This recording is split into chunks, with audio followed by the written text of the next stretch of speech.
One last look at your traffic and weather for your ride in on this Thursday morning. And trust me, I just came in with it.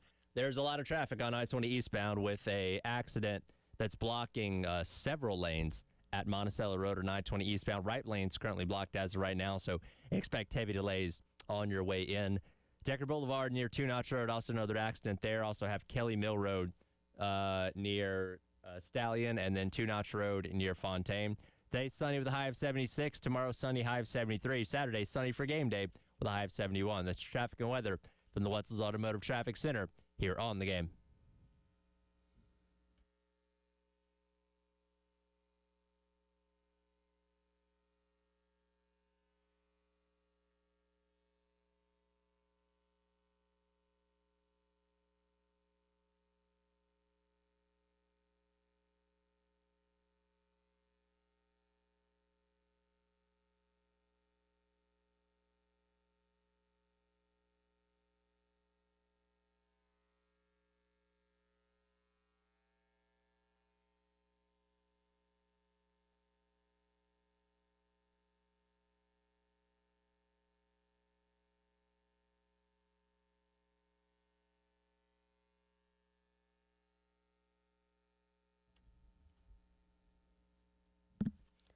Oh, 9 o'clock on your Thursday morning. Welcome in. It is the Extra Point. Tyler Ed and Jack Beltry along with you here. Jack, I won't lie to you. I was worried I was not going to make it in here to start the show today. Why is that? Traffic, man. Traffic. I just read the traffic report there. I learned when I got in there was apparently an accident at I-20 eastbound at Monticello Road. I leave my apartment in Lexington at typically between 7:45 and 7:50 every morning. And, you know, most days that can get me here by like 8:15. Some days a little bit longer, 8:20, 8:25. I quite literally did not get here until about 15 minutes ago.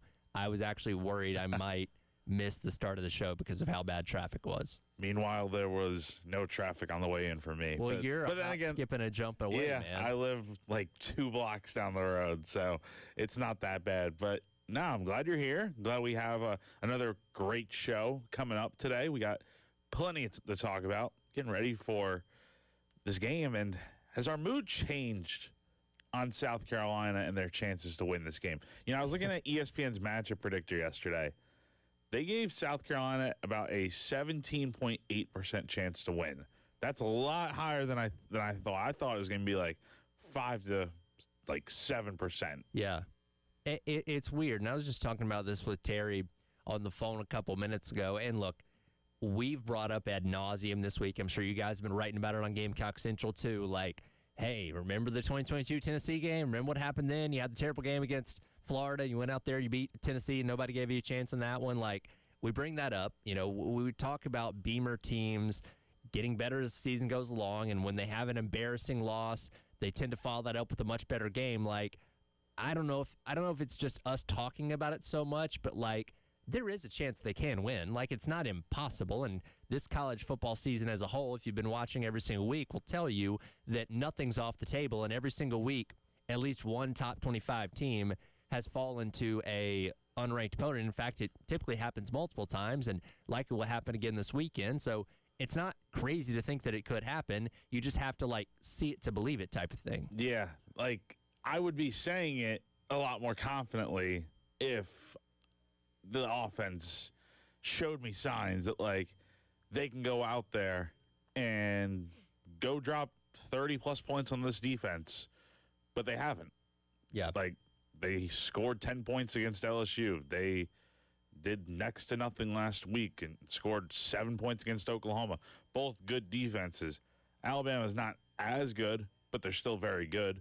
And they're still Alabama, so it's gonna be a challenge this weekend. And you're gonna have to kind of have some luck on your side, I think, this weekend. And hopefully, you're in the good graces of the football gods, and maybe they'll let you score a little bit more this weekend. Well, that's the thing, because this is the best overall offense you've seen so far this year. You got a Heisman Trophy level quarterback. You got an elite group of wide receivers. You got an okay group of running backs that can do some damage at times, and a decent offensive line. So you haven't faced a team offensively that's as good as Alabama is, then they're capable of scoring in the 30s. And one of my keys every single week, and we'll talk about it again tomorrow and on pregame on Saturday, is your defense and special teams helping you out in scoring. And even if you told me on Saturday the defense gets you a pick six and Vakari Swain has a punt return touchdown, so that's 14 non-offensive points, I still don't know if that's enough, given I'm assuming the offense is only going to score, maybe 7 or 10? So you're talking about 24 points at that point in time? It's not enough. That's still not enough. I hate having to rely on every single week. You got to rely on somebody else to do something extraordinary for you to get the job done and put points on the board. This is entirely the offense's fault for why South Carolina is where it is. The defense has done its part.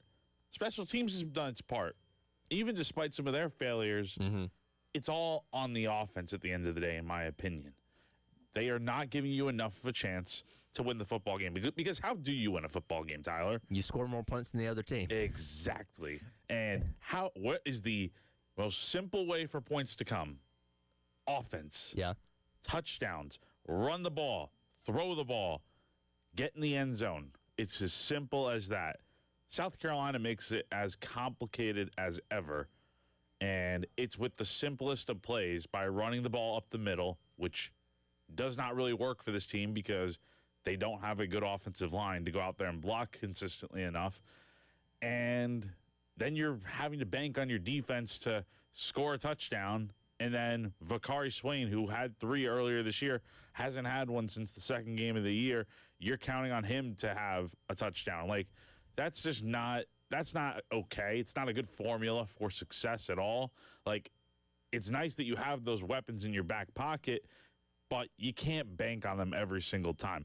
If anything, you should be able to go out there and score 20 points and then have those guys go out, those groups go out there and also try to put a touchdown on the board. Well, that's the funny thing. Let's say that Carolina was 3-4, but instead of the offense struggling, it was the defense. And all those games they lost, they still managed to score, 24, 30 points, something around there. They just couldn't stop anybody. I'd probably feel better about this game this weekend because say, okay, well, you have an offense in Alabama that's going to score a lot of points, but you're capable of scoring a lot of points too. You just have to find a way to get like 1 or 2 stops and win a high-scoring 45-42 shootout or something like that. But you can't just create offense out of thin air. Nope. And as we've talked about, when you're 7 games in, you are what you are at this point. I'm not expecting it to just magically say, oh, wow, look at that. They went out there and found a way to score 35 points against Alabama. Like that, more likely than not, that's just not going to happen. And again, we have to hope that the other facets of the game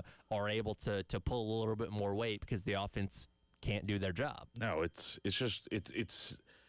would be infuriating as a South Carolina fan, for those folks to continue to watch this offense just do what it's been doing the entire year. And I mean, look, I think it's almost inevitable that it would lead to some sort of change in the offseason here. I know a change was made last week, Jack. You are more aware of that than anybody, Jack. I'm well aware. We need to soundbite that clip every time a moment comes up where it feels necessary to play it. Like that's got to be. I can do that. We got to do that. Yeah, I can do that. That can be in the works because that thing ain't going away anytime soon. But yeah, look, I mean, the offense has been bad. There's no doubt about it. It's not one reason why. It's not like 2 years ago where the blocking was just really bad and the injuries stacked up on the OL. That's part of the problem this year. The other part is your run game hasn't been there, which also I think you kind of could say they had that bit of an issue. But also they had Mario Anderson, who was a good running back that season. There's just a lot of issues going on. Like receiving has been okay. Like hasn't been as good. It hasn't been consistent enough. Lenoris has been up and down. I mean, there's nothing consistent about this offense at all. And I think that's the problem. And then you look at the flip side. Look at Alabama. Yeah. I mean, one of the top offenses in the country. I mean, this could get ugly very early, and that takes the crowd out of this game. And I wonder what does this place look like fourth quarter Saturday beginning of the fourth quarter. Let's compare it to what Oklahoma was. What do you think? Let's save that for the other side of the Sandstorm pick-me-up. Okay. Let's get a little bit of positivity. Let's get some positivity in here before we get back to it. Before we get back to how things may go wrong on Saturday.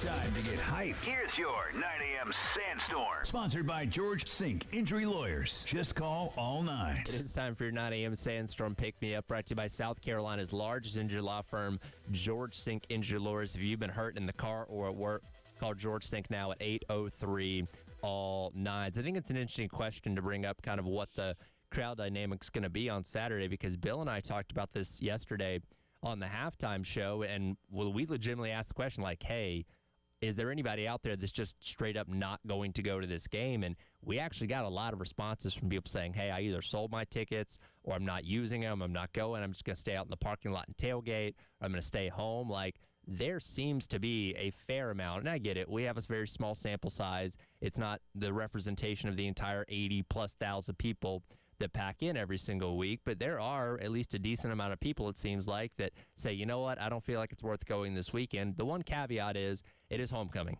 So you are going to have a lot of people that are coming in from out of town that haven't been here in a while, haven't been to a game in a while, that no matter how good or bad this team is, are going to want to be there in the stadium. So I still think you can have a strong crowd because of the homecoming festivities and everything. It'll be packed at the start of the game. I don't think it'll be entirely full, but you'll probably get somewhere in the 70s. I think. I'll have a hot take right here. I don't think it's gonna be a sellout this weekend. They haven't announced. I don't think so. They haven't announced it yet. Maybe it will be. Who knows? Maybe just because it's based on the tickets that have been bought for it. So maybe all the tickets will be bought up for the game on Saturday, but that place will not look full on Saturday. Like some of the upper deck, I think, will be a little bit empty. You also have to factor in Alabama fans will probably be there too. So probably gonna be a strong contingent. Yeah. So they seem to travel well. This game could get ugly, and I mean, what's stopping people from leaving like as soon as it gets bad? Well, and I think there's also a lot of people that want to prove a point, right? Because it's one thing to not be there at all. It's another thing to leave early, right? And let's just throw a hypothetical scenario out there that Alabama gets the ball to start the game, they drive down there, score a touchdown. Okay, whatever, that's not crazy. But then South Carolina goes 3 and out. Then you punt the ball back to Alabama, they go down there and score another touchdown. Well, now it's 14-0. And as we talked about last week, you felt like 10 points against Oklahoma was insurmountable. You might feel the same way about Alabama. What if people are exiting in mass in the first quarter of this game? I think that sends more of a message than people just not showing up at all. And I think that sends a bit bigger message than chanting "Fire Shula." Well, that's going to come too. I mean, that's going to come naturally. But, yeah, I mean, I think you're right. Like, it sends a bigger message to – well, I disagree on one thing. Okay. I actually do think it sends a pretty loud message if you don't show up on Saturday.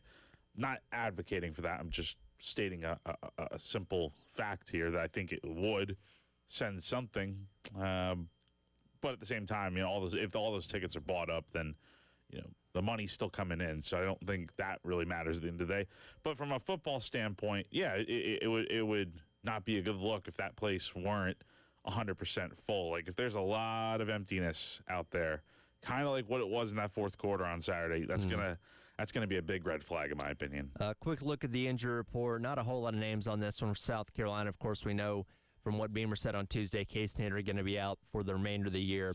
But it seems like all the other offensive linemen should be good to go. Jatavius Shivers is questionable right now. Nolan Hayes worked his way back to probable. The only other person on this list is Monkel Goodwine, also listed as probable. So one of the healthier weekends, it looks like, at least going in, that you're going to have had in a while. And no Dylan Stewart on the list. That's right, no Dylan Stewart. That's huge, and we didn't get any update on him, I think, at all on Tuesday when Beamer was talking. But yes, good to see that he's not on the report at all after being in and out of the game on Saturday. So this will be the healthiest that South Carolina's probably been in weeks. I mean, yeah, especially on the offensive line. So now that you got all those guys back, I know Beamer did not like to use excuses for why things went bad, but he did continuously reference that the offensive line was banged up.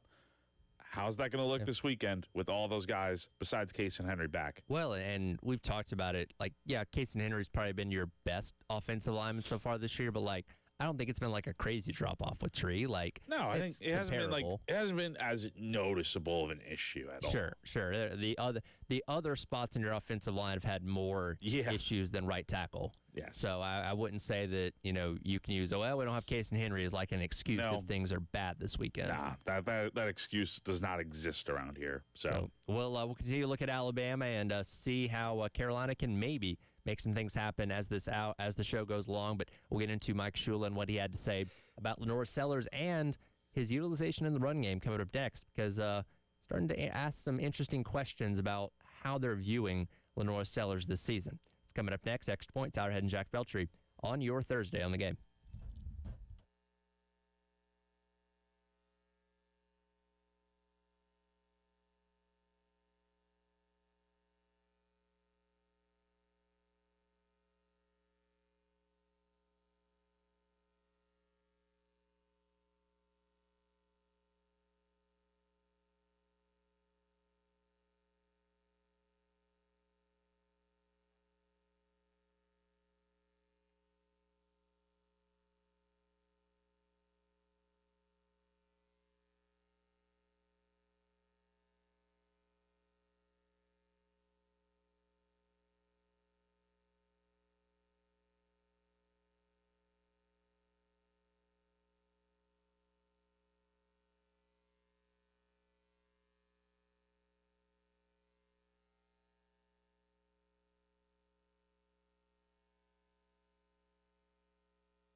Welcome back in. It is the Extra Point. Tyler Head and Jack Beltry with you here on your Thursday on the game.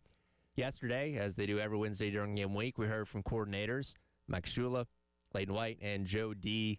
Camillus. Of course, the one everybody's most interested in hearing from right now is Mike Shula, given the struggles on offense. And you posed an interesting question to him in reference to Lenore Sellers and his usage in the run game, particularly when it comes to the red zone, which, of course, was a big talking point last week for them not doing that when they got into that goal-to-go situation early in the game on that first drive against Oklahoma. And Mike Shula had a bit of an interesting answer on his usage down there. Yeah, no, we have those. We've done that, and he's a weapon, both running the ball and throwing the ball. But you also don't necessarily want to run. Like, he ran the ball, I think, a couple times, 22 times, I think, a couple games ago. And I don't know if that's the best thing for him. He's physical, he's tough, and all that kind of stuff. But yeah, you want to use him as a weapon. And when you do that, put him, have a scheme up where, it's not necessarily what you might have the, our normal running backs run. You want to have him run things that are just maybe a little bit, so to speak, cleaner. Those running backs are used to those dirty runs, so to speak, those ones where they just got to kind of halfway run through somebody. So you don't want to do that for him. But there's different ways you can do that. There's quarterback draws, there's counters, there's outside runs, and then a couple other ways to do it.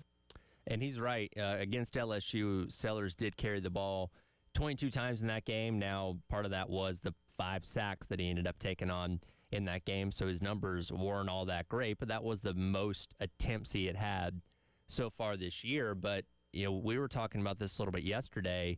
Is there a hesitancy to want to run Sellers for the fear of him getting hurt and, protecting his future potentially?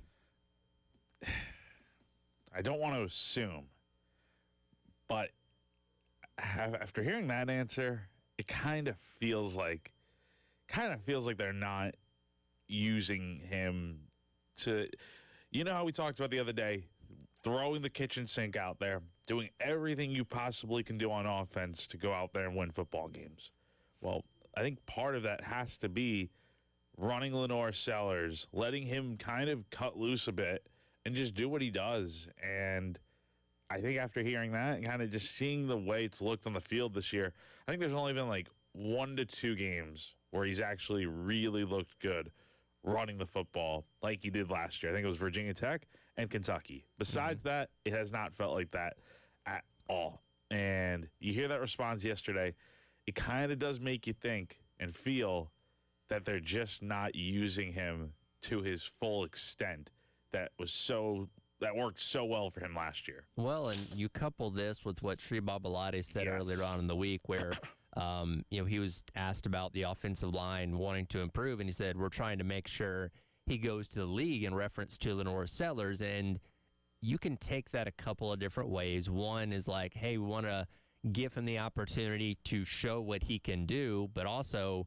we want to protect him to keep him healthy as well. And I think that's where a lot of people might read into that. And then when you couple it with, what Shula's saying there yesterday, it's like, hey, is there a hesitancy of not letting him do everything for the fear of him getting hurt? And I say this because let's go back to the Vanderbilt game, right? He gets a concussion 2 minutes ago before halftime. Luke Doty goes in there, plays the basically second half of the game and some change on the back end of the first half. And obviously Carolina did not win that game. They weren't even close in that game. And it's kind of like, well, if you lose Sellers, you have no other options. Is there, and I'm not saying they're not letting him do anything at all because he is running the ball some, but is there a little bit of hesitancy of like, hey, if this guy goes down, we have no shot with these other quarterbacks. We have to keep him as healthy as possible. I think you have a shot with Cutter Woods. I'll say that. I think he looked pretty good coming in at the end of the game. I don't think you have much of a chance with Luke Doty or Aaron Noland out there playing quarterback.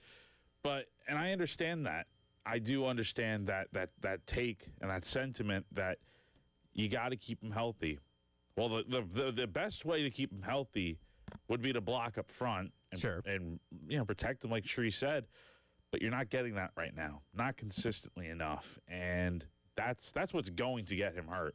I don't fear that him running the football and breaking out of tackles and putting his body on the line is going to lead to an injury for him necessarily, not a long-term one necessarily. What I worry about is a edge rusher coming off the left or right side against Josiah Thompson, who has not been good this year, or Tree's been fine. Yeah. But somebody coming off the edge and Sellers can't even see it from his backside. He gets absolutely annihilated.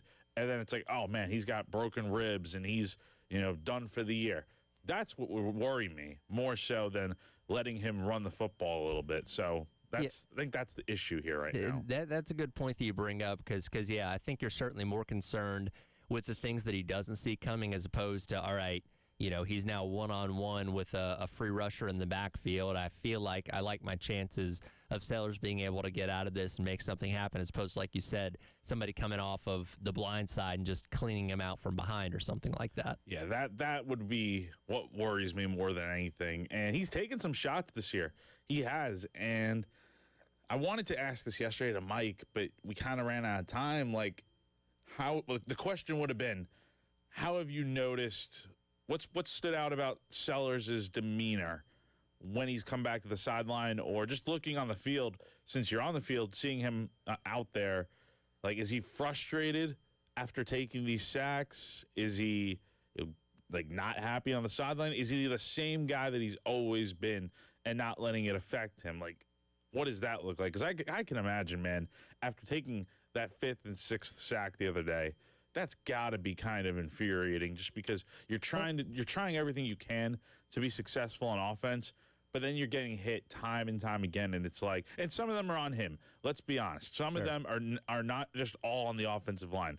Sometimes he's got to throw the ball away. Sometimes he can take off and run, but he's just not getting that same yardage he was last year. There are other reasons for why this it's not working. Yeah, and there was one instance, I forget what sack it was, maybe the 4th or 5th one on Saturday against Oklahoma, but he just kind of laid on the field for a second before getting back up, and I almost kind of felt like I saw that exasperated, sigh from him, and I don't know if that's what happened or not, but it really made me think, man, if I was in that situation as a quarterback that was just under duress the entire game, getting sacked multiple times there at the very end before they finally, let Cutter Woods go out there and play at the very end. I'd probably have that kind of frustration too. And Sellers is a very reserved guy. He's not somebody that's going to throw his teammates under the bus. He's certainly not going to tell us in a press conference if he's frustrated or not. But I imagine some of those locker room conversations have to be like, come on, guys, you got to give me some help here. I mean, yeah, I think anyone that was in his shoes would feel that way. This is a really good quarterback that you have here, and I feel like South Carolina is just wasting that potential, and just a lot of it has to do with external factors that Sellers necessarily can't control, and that's the unfortunate part about it. It is, and again, you got a tough test this weekend against Alabama, who is a lot different than where we thought they were going to be after seeing week number 1 against Florida State. Let's examine Kalen DeBoer a little bit coming up next, and what he's done in his now year and a half at the helm there for the Crimson Tide. That's up next. It is the Extra Point. Tyler Head and Jack Beltry along with you here on your Thursday on The Game.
Yeah, I mean, it's. I think it's their homecoming too, and so, you're just trying to find every way and everything,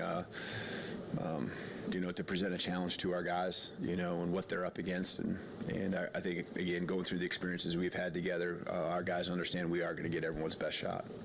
Welcome back in. It is the Extra Point. Tyler Head and Jack Beltry with you here on your Thursday on the game. By the way, your next chance to win $1,000 in our national cash contest coming up in about 10 minutes. Be listening out for the keyword and be ready to text it to 95819 for your shot at winning the $1,000. That was the voice of Kalen DeBoer, head coach of the Crimson Tide, talking earlier on this week about heading into the hostile environment of Williams-Brice Stadium, which, as we said, should have a good crowd there at the beginning of the game, and for the entrance and sandstorm and all that kind of stuff. And hopefully this team gives them reason to stay for the majority of the game instead of emptying out like last week. But, it's crazy looking at Kalen DeBoer and how much our perception has constantly changed on him, right? Let's go back to January of 2024, where on Monday, on a Monday night, he's playing for a national championship, losing the game ultimately, but still getting a less talented Washington team all the way to the final game of the 2023 college football season. And by the end of the week, he's the head coach at Alabama after Nick Saban retires, I think, on Wednesday. And pretty quickly they get Kalen DeBoer in there as the head coach. And I think we all said, as I'd said for years, you never want to be the guy after the guy. Whoever follows Nick Saban is in a no-win situation because there's no way you can live up to the potential and expectations of what Saban had set for the program. And through a lot of last year, particularly with the losses that they had, we said, oh, man, this guy, he ain't going to cut it. He's not going to last. And I think we all thought we had reaffirmed that thought in week number 1 when they lost FSU. We thought, okay, Alabama's about to be 6-6. They're going to be missing bowl games. The DeBoer experiment's over. Get this guy out of here. And, well, now they look like maybe the best team in the country. Yes, that is why you don't give up on a coach after one season. Again, it was going to always be a process. And whatever he did was never going to live up to what Nick Saban did. Now, I'm sure there's still some doubters out there. I'm sure there are. Their only goal, only hope of changing their perception of him is for him to go out there and win a national championship, which I think would really cement him as one of the better Alabama coaches, for sure. I mean, I think that would really help begin cementing that legacy very early on here at Alabama, much like Nick Saban, who won a national championship in his 3rd season at Alabama. So it takes time. I think people forget and again, the Nick Saban first year, Alabama was not good. They lost to Louisiana Monroe in 2007. Now, people are going to say, well, that was after the Mike Shula years. Okay, fair. Like Nick Saban was taking over a used, beat-up vehicle compared to the Ferrari that Kalen DeBoer has in perfect condition. And he crashed it a bit last year, but he's gotten it back on the road now, and things look very good. Yeah, and look, overall through 20 games now, he's 15-5, and again, the turnaround they've had in just this year alone, I don't know if they're going to win the national championship. They've got a very good shot at that, and certainly Kalen DeBoer is unlikely to fulfill all the accomplishments of what Nick Saban did in his basically 15 years at Alabama. But if you blindfolded someone, and let's say they had not paid attention to college football in the past 2-3 years, and you showed them this Alabama team, the way they're winning football games, and you said, who's coaching this team? They'd probably still say, it still looks like Nick Saban. Now, the defense is not like as dominant as it had been in years past. It's still good, but I don't think, here's the thing, like Kalen DeBoer, when you go back to his time at Washington, they never had like crazy dominant defense. They did enough. They made plays when they had to. I think about the 2023 regular season game against Oregon. You remember that game where they stopped them in the red zone like 2 or 3 times in that game? I believe like 2 turnovers on downs, maybe 1 interception if I'm remembering correctly. They made plays when they needed to and did enough to win the games, which at the end of the day, as we talked about earlier, as long as you score more points than the other team, That's all that matters, because guess what? That's how you win the game. And that's the mark of a Kalen DeBoer coach team. And they've really this season found that identity. Is that's who they are. Again, nobody's going to accuse them of being the 2009 Alabama team that won the national championship and allowed like 7 points a game. That's never going to be the identity of Kalen DeBoer team. But they can score a lot of points.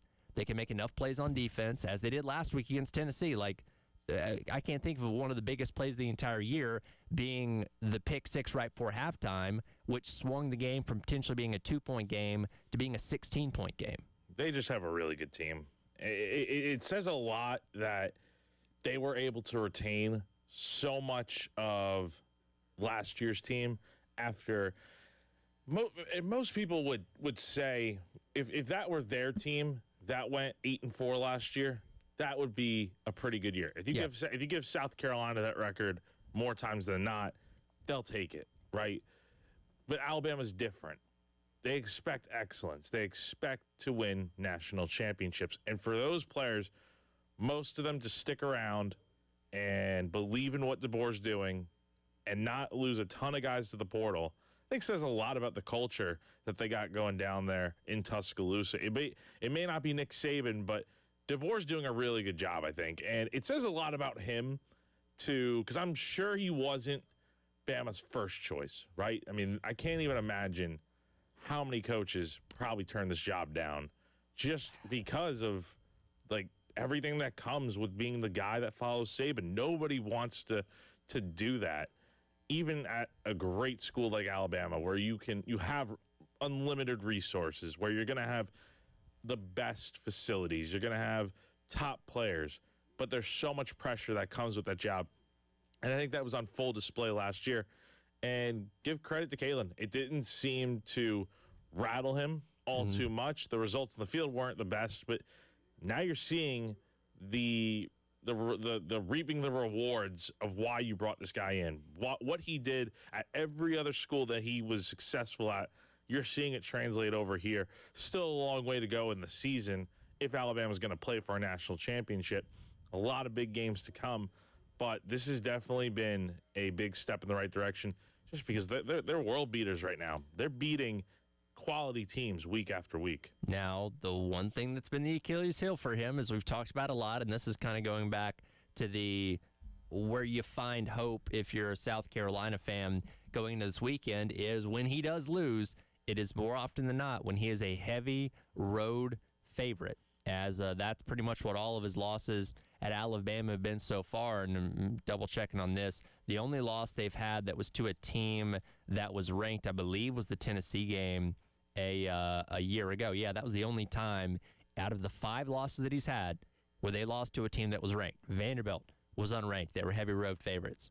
Oklahoma. Number 1 in the country, too. Yeah, and they were number 1 then. Oklahoma, unranked, and they were heavy favorites in that game. Michigan, that was a bowl game neutral site. I won't harp on that one too much. But then the Florida State loss earlier on this year, heavy road favorite against an unranked Florida State team. Like, these are the games where they do slip up. And when you look at the gauntlet they've gone through in the past month, they've beaten 4 top 25 teams. 2 of those on the road, being Georgia and Missouri, and credit to them for that. But, like, they've got to have, like, a letdown game at some point where they might play, like, a C+ to B- type of game.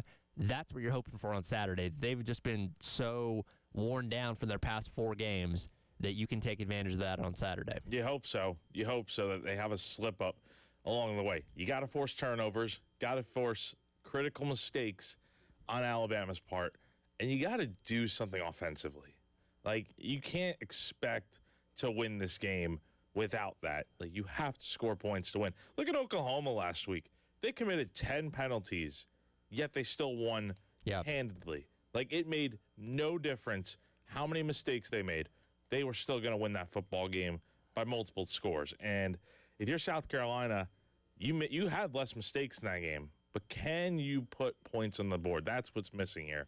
Yeah, and we'll certainly see. We'll have more Alabama talk as we get into hour number 2. Also going to have Charlie Potter of Bama Online joining us at 10:30 as well to give us some insight into the Crimson Tide this year as they head into Williams-Brice Stadium coming up on Saturday. But up next, we'll take a quick little detour into the college baseball world, because a lot of news coming out yesterday in reference to two very high-level coaches in the SEC. We'll dive into that next.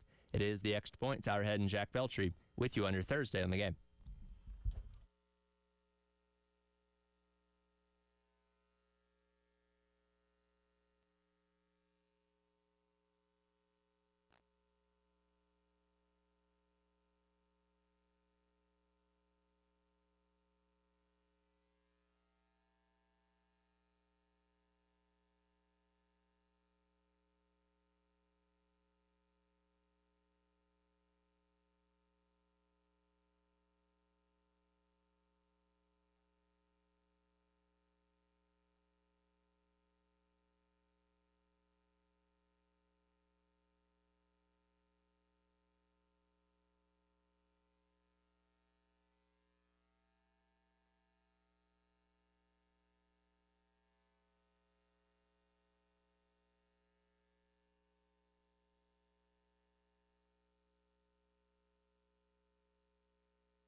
Welcome back in. It is the Extra Point. Tyler Head and Jack Beltry wrapping up hour number one here on your Thursday on the game. Reminder tonight, 7 o'clock, Carolina Calls with Coach Beamer So he'll give his final thoughts ahead of Saturday's matchup against Alabama. You can listen to that right here on 107.5 The Game.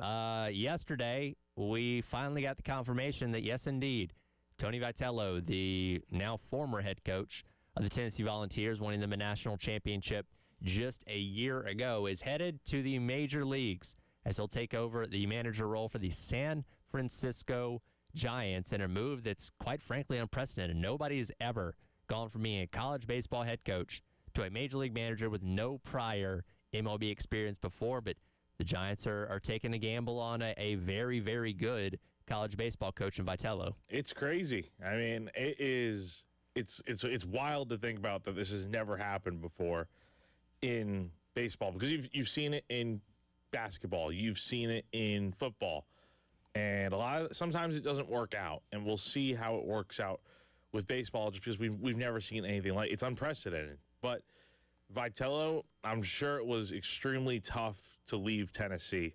I mean, the last few days following along with this on Twitter, I mean, he's been at practice with the team there, and you had a lot of Vol fans chanting, "We want Tony to come back" and stuff. Yeah. And I think this is something where it was just probably too good of an opportunity to pass up, because keep in mind, he's taking a pay cut to be in San Francisco. So that is going to be, that just screams how good of an opportunity this was for him. And we'll see. It's a gamble.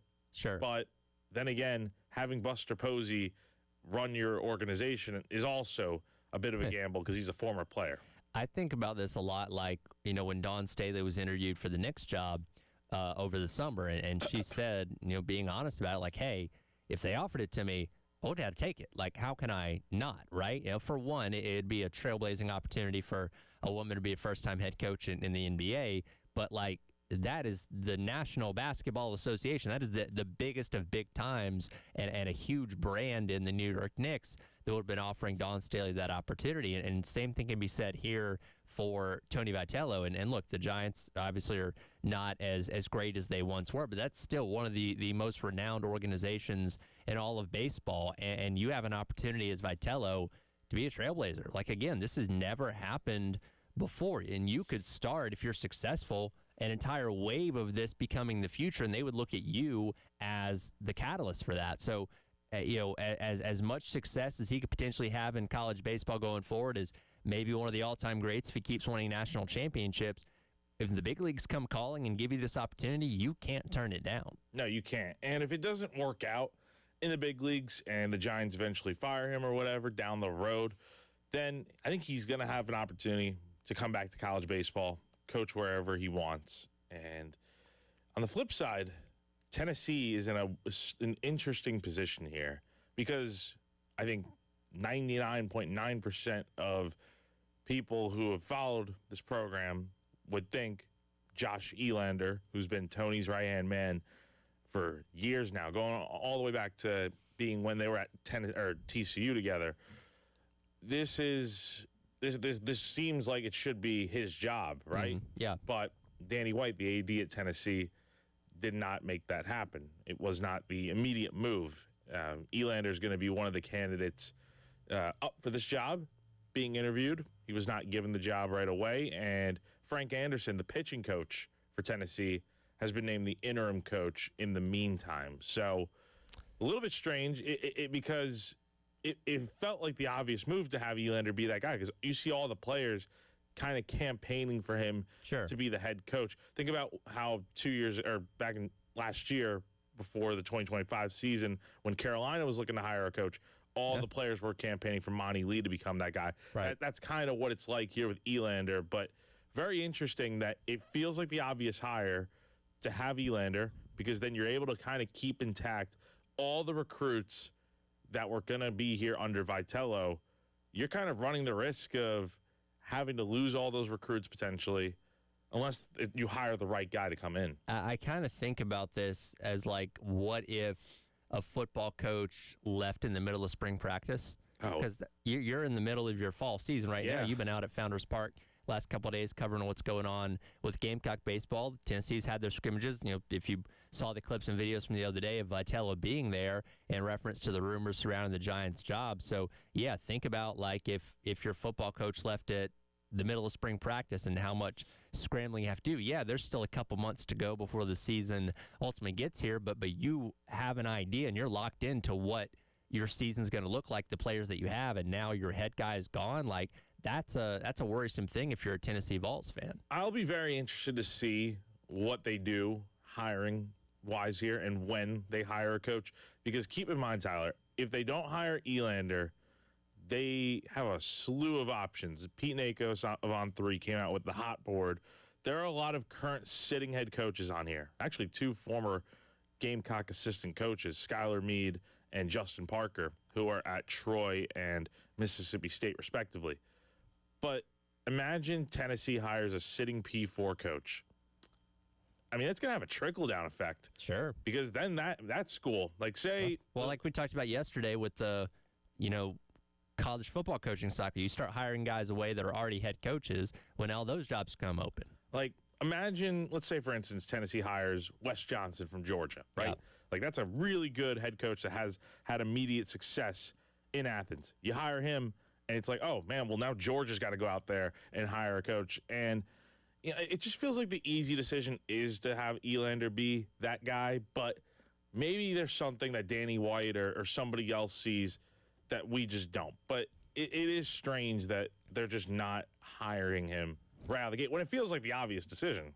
How quickly until Vitello gets thrown out of a major league game? I mean, it'll be quick. It'll be quick. I'm going to be very glued to watching this and seeing how it plays out, just because me too. It's going to be a different ballgame. It is, definitely so. We'll get back into Alabama talk as we get into the Garnet Trust Hour presented by Krantz Cooling and Heating coming up next here on your Thursday on The Game.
All right, welcome back in. Hour number 2. It is the Garnet Trust Hour presented by Krantz Cooling and Heating.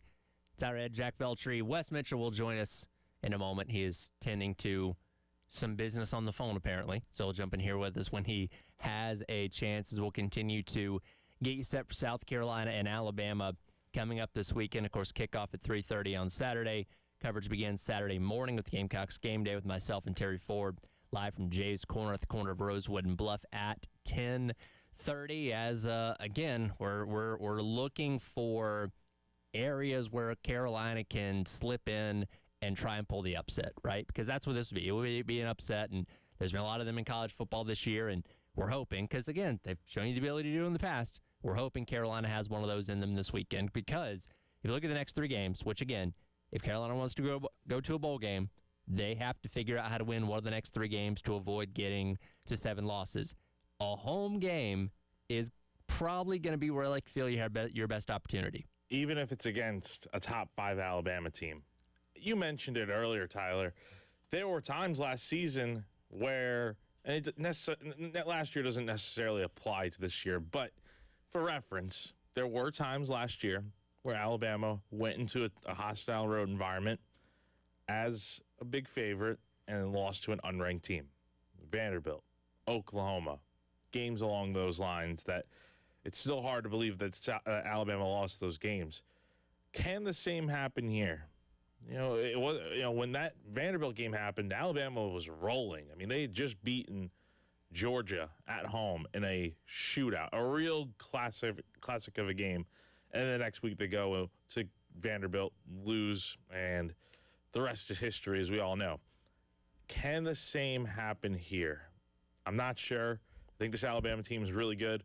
I think this South Carolina team has a lot to go out there and still prove to people to try to win them over, but it has to start on offense.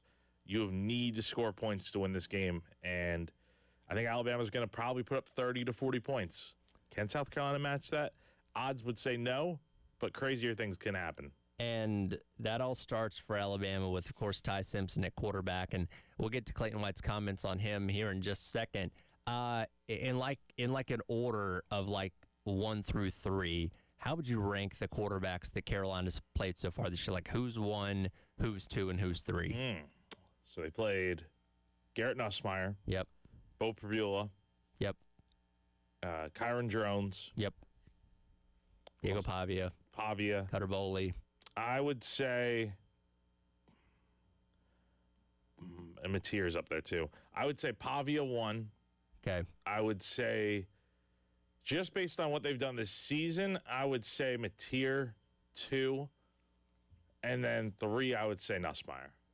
I think that's fair. Now, you look at Mateer and Nussmeier and realize you probably weren't playing the best versions of those guys. That's the other thing to take into account here. Because Nussmeier from a year ago, as we saw here, a really good quarterback, and there's a reason why he was hyped up as maybe being a first-round draft pick and all that kind of stuff like Lenore Sellers, and he didn't really do anything overly spectacular in that game a couple weeks ago against South Carolina. But there's no doubt that you're now going into facing the best quarterback you've seen already to this point, and likely will see maybe for the entire rest of the season. Now, you do have 2 other good quarterbacks, and Trinidad Chambliss and Marcel Reed in the 2 games after this, but it's kind of splitting hairs, but I might take Ty Simpson over both those guys. I would as too. of right now. I would take him over most quarterbacks right now. I'll take him over the quarterbacks in the SEC for sure. He's, without a doubt, the top quarterback in this conference right now, in my opinion.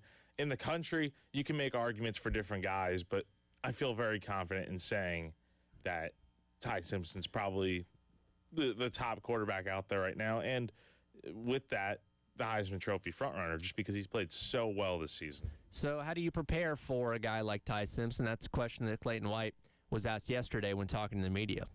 Not really, because most quarterbacks that we play at this time of the year can kind of, stretch the field with their arm and their legs or whatever system we're playing. But obviously, his quarterback, he's doing a really good job now. So you definitely, you shouldn't have to practice that much different, but we have to keep our guys aware that he will come back to the backside out route or comeback, or just make sure we're not falling asleep on the backside of any concept. Or he's an athletic quarterback as well. He's very poised in the pocket. They do a great job of letting him stand upright back there. So We have to cover a little bit longer down the field this week and just make sure we do a great job of our leverages and understanding where our help's at. So for reference, he's second in the SEC in total pass yards per game with 275. He has 18 passing touchdowns on the season, which leads the conference only one interception on the year. That coming against Vanderbilt, and you heard Clayton White mention there his ability to make things happen down the field. 62% on passes of 10 yards or more, and that's where 10 of his 18 touchdowns have come. Like, this is a guy, you use the phrase, make all the throws. He can make all the throws, and he can make you pay at every level on the field. He can. He is so dangerous. And he's also got great weapons around him because, let's be honest, Simpson's a great quarterback, but having the weapons that he does certainly helps. Like, he's got Jeremy Bernard, his leading receiver right now, and most would think Ryan Williams would be the leading receiver for Alabama. It's pretty close, but Bernard barely edges him out. But that just tells you how explosive Alabama is in the receivers room. They have so many other guys in that room as well that Clayton White just ripped off yesterday as mentioning as like really good players. So it's going to be, I think, easily the biggest challenge that at South Carolina's defense has had to face all season long because and the big thing with Simpson is he's a passing quarterback. Like, he is going to sling that ball around the yard, and it's going to be up to mainly South Carolina's secondary to go out there and contain those receivers. If you figure out a way to shut one of them down, that's great, but then you have to worry about, oh, wait, there's still three other guys in this offense that are going to have a chance to make plays. So this will no doubt be a challenge. Clayton White's got his work cut out for him, but he's a good defensive coordinator. And what would a target goal for points allowed be in this game? Like, I think you got to somehow keep it in the 20s to have a chance. Yeah, ideally, again, when we talk about Carolina's inability to score a lot of points on offense, like if you set a line here, I would say if Alabama gets north of 21, then I don't think you win this game. If you can hold them to just 21, you'll have a chance, but they get past that, they get 24, 27, 28, I'd say, yeah, you're probably not winning this one. No, I don't think so. It's a lot of pressure on this defense because, as we've said over and over again, the offense has not given you chances to win games, and that's the problem. Like, if you get a really good effort from the defense in this one, and it gets completely wasted because your offense is so inept to scoring points, then I think there's going to be a lot of frustration boiling over because it's like you did your job, but someone else didn't for what feels like this would be the 8th time in a row now. Yeah, and going back to a point you made a second ago, Alabama is in that really good situation where you have so many options at wide receiver, and don't forget about Isaiah Horton, who transferred in from Miami as well, very capable wide receiver too, where it's like, okay, everybody knows about Ryan Williams, so we're going to focus on him, we're going to bracket him, put two guys on him. Well, okay, now Jeremy Bernard's just going to get his on the other side, and if you say, okay, well, we're focusing our attention on Jeremy Bernard, well, guess what? Now Ryan Williams is open. Like, it's the ideal situation, and this is something that Alabama has had an embarrassment of over the years, is so many options at wide receiver. I mean, think back to that, room they had in 2019, 2020 with, Henry Ruggs, Devontae Smith, Jerry Jeudy, Jalen Waddle, all those guys in there where you pick one of them, take away. Well, guess what? There's 2-3 other options there that are going to make you pay, and they seem to have that again with just the duo of Williams and Bernard, but again, other options in there. We talk about Horton, the tight ends, and all that as well. You need, like, best performances you've seen all season. Like, that's what it's going to ultimately take. You can force all the mistakes you want, but you have to play, like, an unbelievable football game, something, like, extraordinary, and that's a lot to ask for a team to do, but that's what ultimately it requires in these sort of games where you're a heavy underdog and you want to pull off an upset. Some crazy things have to happen on Saturday. Yeah, and here's something else to keep in mind as well. Ty Simpson is not a dual-threat quarterback by any means, but he's a classic example of a guy that is athletic enough that if you give him a lane, he can make you pay as well. So I don't think you're going to have to spy him like you would have for a guy like Lenora Sellers, but you give him green grass, kind of like Spencer Rattler here a couple years ago. You give him 20 yards of green grass, well, guess what? He's athletic enough to take that and make something happen. So you do have to account for that as well to some degree, where if you do get in a situation where you cover everybody down the field, he's a guy that's not afraid to take off and get some easy yards if they're there. Yeah, but that's the good thing. And Alabama has not run the football as good as probably they want to this year. You get Jam Miller back now. He's been back for a few weeks and didn't do much against Tennessee.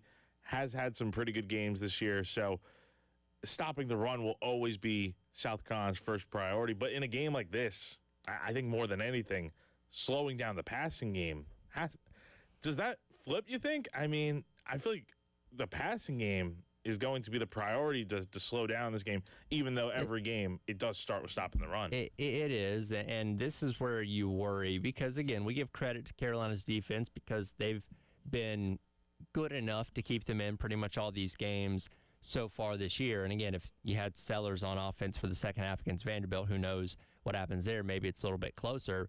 But, we give a lot of credit to Brandon Cisse. And you look at his numbers, he's one of the better coverage cornerbacks in all of the SEC, and Judge Collier, now that he's finally healthy, has been fine.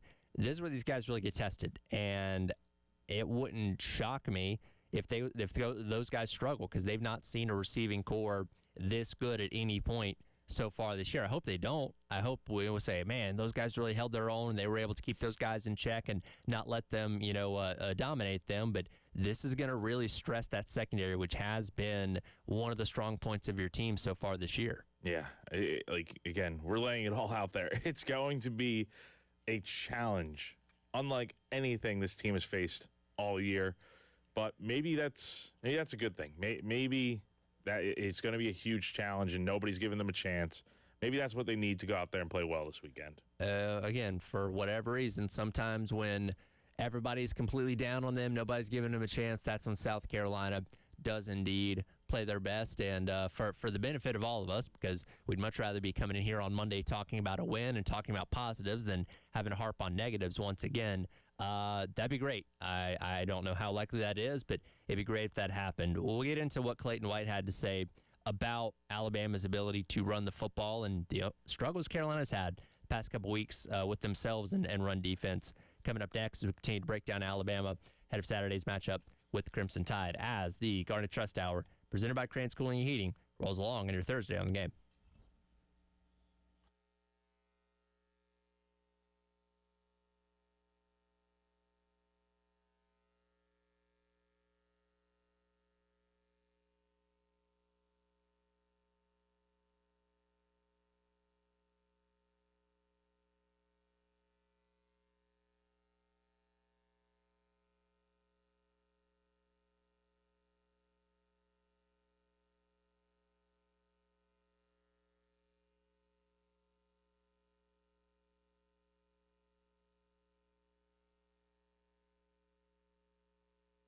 All right, folks, let me tell you about our friends over at Integrated Media. The beautiful thing about it is you can take your dreams for that home, make it a smart home, dreams for your man cave, dreams for the living room, and they can take whatever you're thinking about and then just turn it into a reality. You can hit them up today, integratedmediainc.com, or give them a phone call. It is 803-948-8327.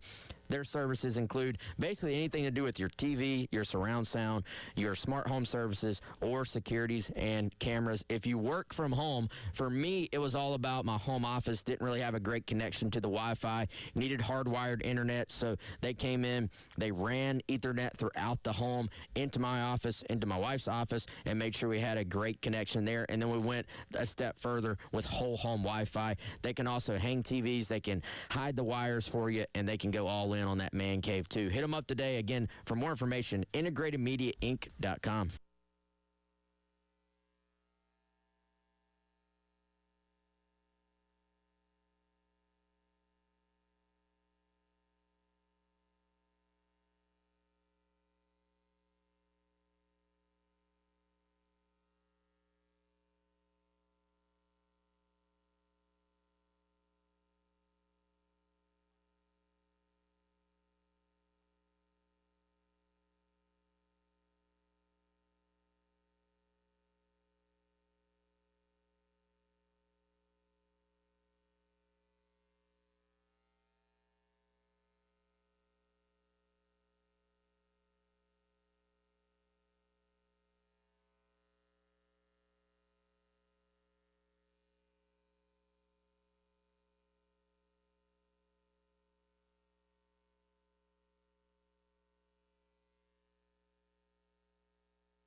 Yes, last week we had, there were some runs where I feel like we did a better job in the second half. There were some runs early in the game where we were didn't execute our calls and missed some tackles early, but we got to do a better job of starting those games. And we do feel like there's been some times where we fit runs better, and it's either the tackling or it's just 1 or 2 runs that kind of get that number a little higher.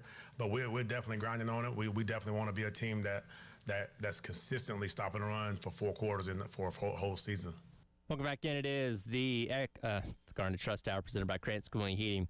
It's all right, and Jack Belcher along with you here on your Thursday on the game, getting you set for South Carolina and Alabama coming up on Saturday over at Williams-Brice Stadium. That was Clayton White yesterday talking to the media about, once again, you have an Alabama team that comes in here as a team that's not really running the ball super effectively this year. They currently sit 14th in the SEC in rush yards per game, but we kind of said the same thing the past 2 weeks against LSU and against Oklahoma, and both those teams had some of their best rushing performances of the entire season against the South Carolina defense. They're obviously hoping that's not a growing trend. Again, Jay Merrill has been banged up a lot this year, did have 136 yards a couple weeks ago against Vanderbilt. Kevin Riley's not really done a whole lot as that second back in the backfield there. But again, Carolina the past 2 weeks has kind of been proven as that get-right game for opponents when it comes to rushing the football, and that is a concern going into this weekend as well. I wonder what Alabama's immediate plan of attack is on that first scripted drive of the game. How much of it is trying to establish that run versus let's come out here, guns blazing, let's go out here and throw the ball around the yard and basically show South Carolina that we're going to beat them through the air all day long.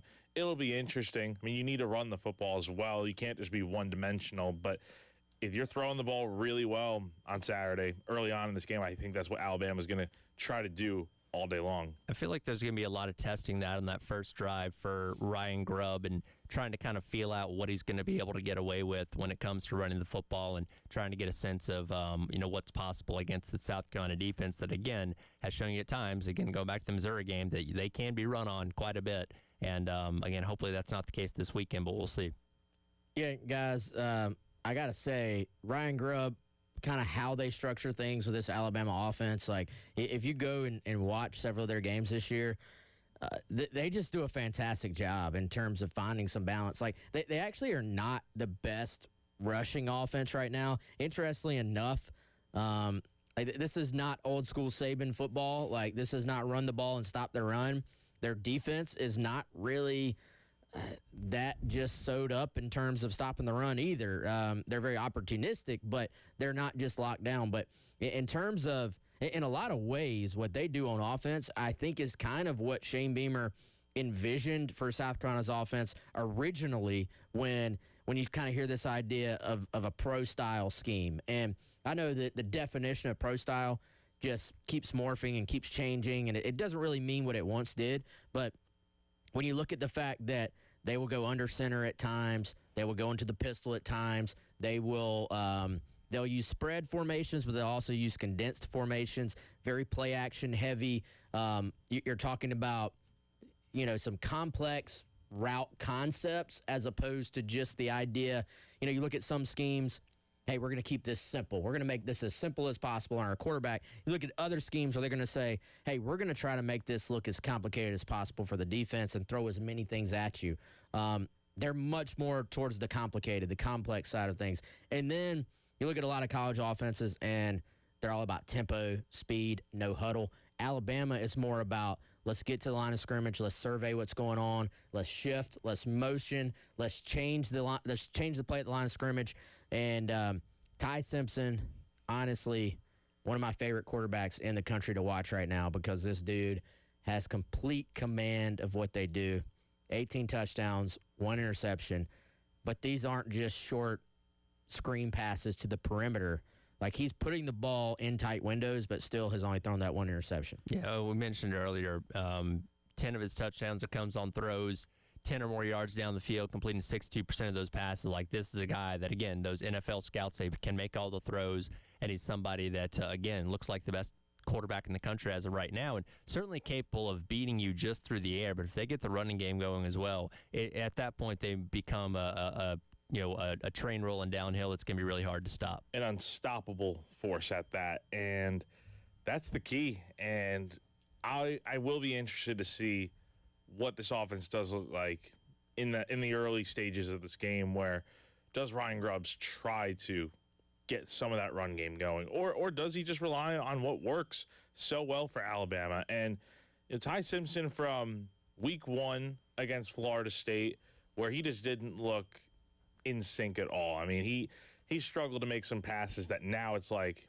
you would laugh at the fact that some of the passes he missed on in that Florida State game, he's just hitting with ease now. And the game has looked like it's slowed down so much for him to where he's capable of leading Alabama down the field to score a touchdown every single time. And that's why it's a challenge that South Carolina has not faced, I don't think, this season. Not to this extent of how good that quarterback can be, plus all the insane weapons they have on the outside.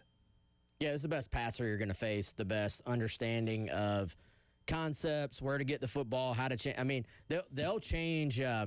It's really kind of fascinating to watch if you want like a game within the game thing to keep an eye on. Watch how many times they will go. Like, they'll get to the line of scrimmage early enough in the play clock. They'll get up there. They'll survey. Almost all the time there's some shift, there's some motion that they're trying to get to. And it might look like empty when they break the huddle, and then they shift it down to some condensed formation with a running back in the backfield. Then they may motion that running back to empty. And, I saw them against Tennessee at times shift, look at the defense, change the play. Defense changes the play, then Alabama changes their play again. Like, they are constantly tinkering with what they're doing up front, and it appears a lot of it is actually Ty Simpson doing it himself. Like, it's not always just kind of the check with me thing where, look to the sideline, get a new play in from the sideline. I think they put a lot on this guy's shoulders in terms of trusting him to see what he's doing, see what he's seeing, and then change the play. And he is the son of a coach. I think that part shows itself very, very well with Ty Simpson, and great just ball handling skills. I feel like very, very accurate passer. Footwork appears to be really, really good most of the time, and he from an NFL standpoint, like, he checked. The only thing that's going to hurt him, I think, is for a guy who's not a runner necessarily. Like, he's only 6'2", I think 208 is what he's listed at. That will be a knock for him in the NFL. But in terms of doing all the other things that they look for from an NFL quarterback, this dude's got it. Our guy Ray wants to weigh in on the AAA Heating and Air phone lines about this weekend's matchup. Ray, appreciate your call as always. What's on your mind, man? Hey, good morning, gentlemen. Yeah, I just want to call in. This is a game our offense has got to figure it out. I think we have definitely got to develop a check down receiver, some guy that can get 4 or 5 yards past the line of scrimmage and check it down to him when you can't go through the progression, because teams are they're blitzing on us. They're saying, okay, your receivers aren't going to beat us. Your line, they're definitely not going to beat us, so we're going to make things miserable for us sellers all game long. And that seems to be the MO, and I think Alabama does the same thing. And if our offense, and if Shula if those guys can't get a good game plan on this, and you're going to give the ball to Ty Simpson and those guys, to tell you, you're talking early how 21, 24 points, they may have that at the first quarter. So our offense has got to help out our defense. And I'll tell you, Alabama historically has been one of those teams, when they go on the road, they don't call off the dogs. And they got a quarterback that's, who's got a Heisman campaign going on. If they can, and I hope they can, of course, but if they can, they're going to pad Ty Simpson's stats.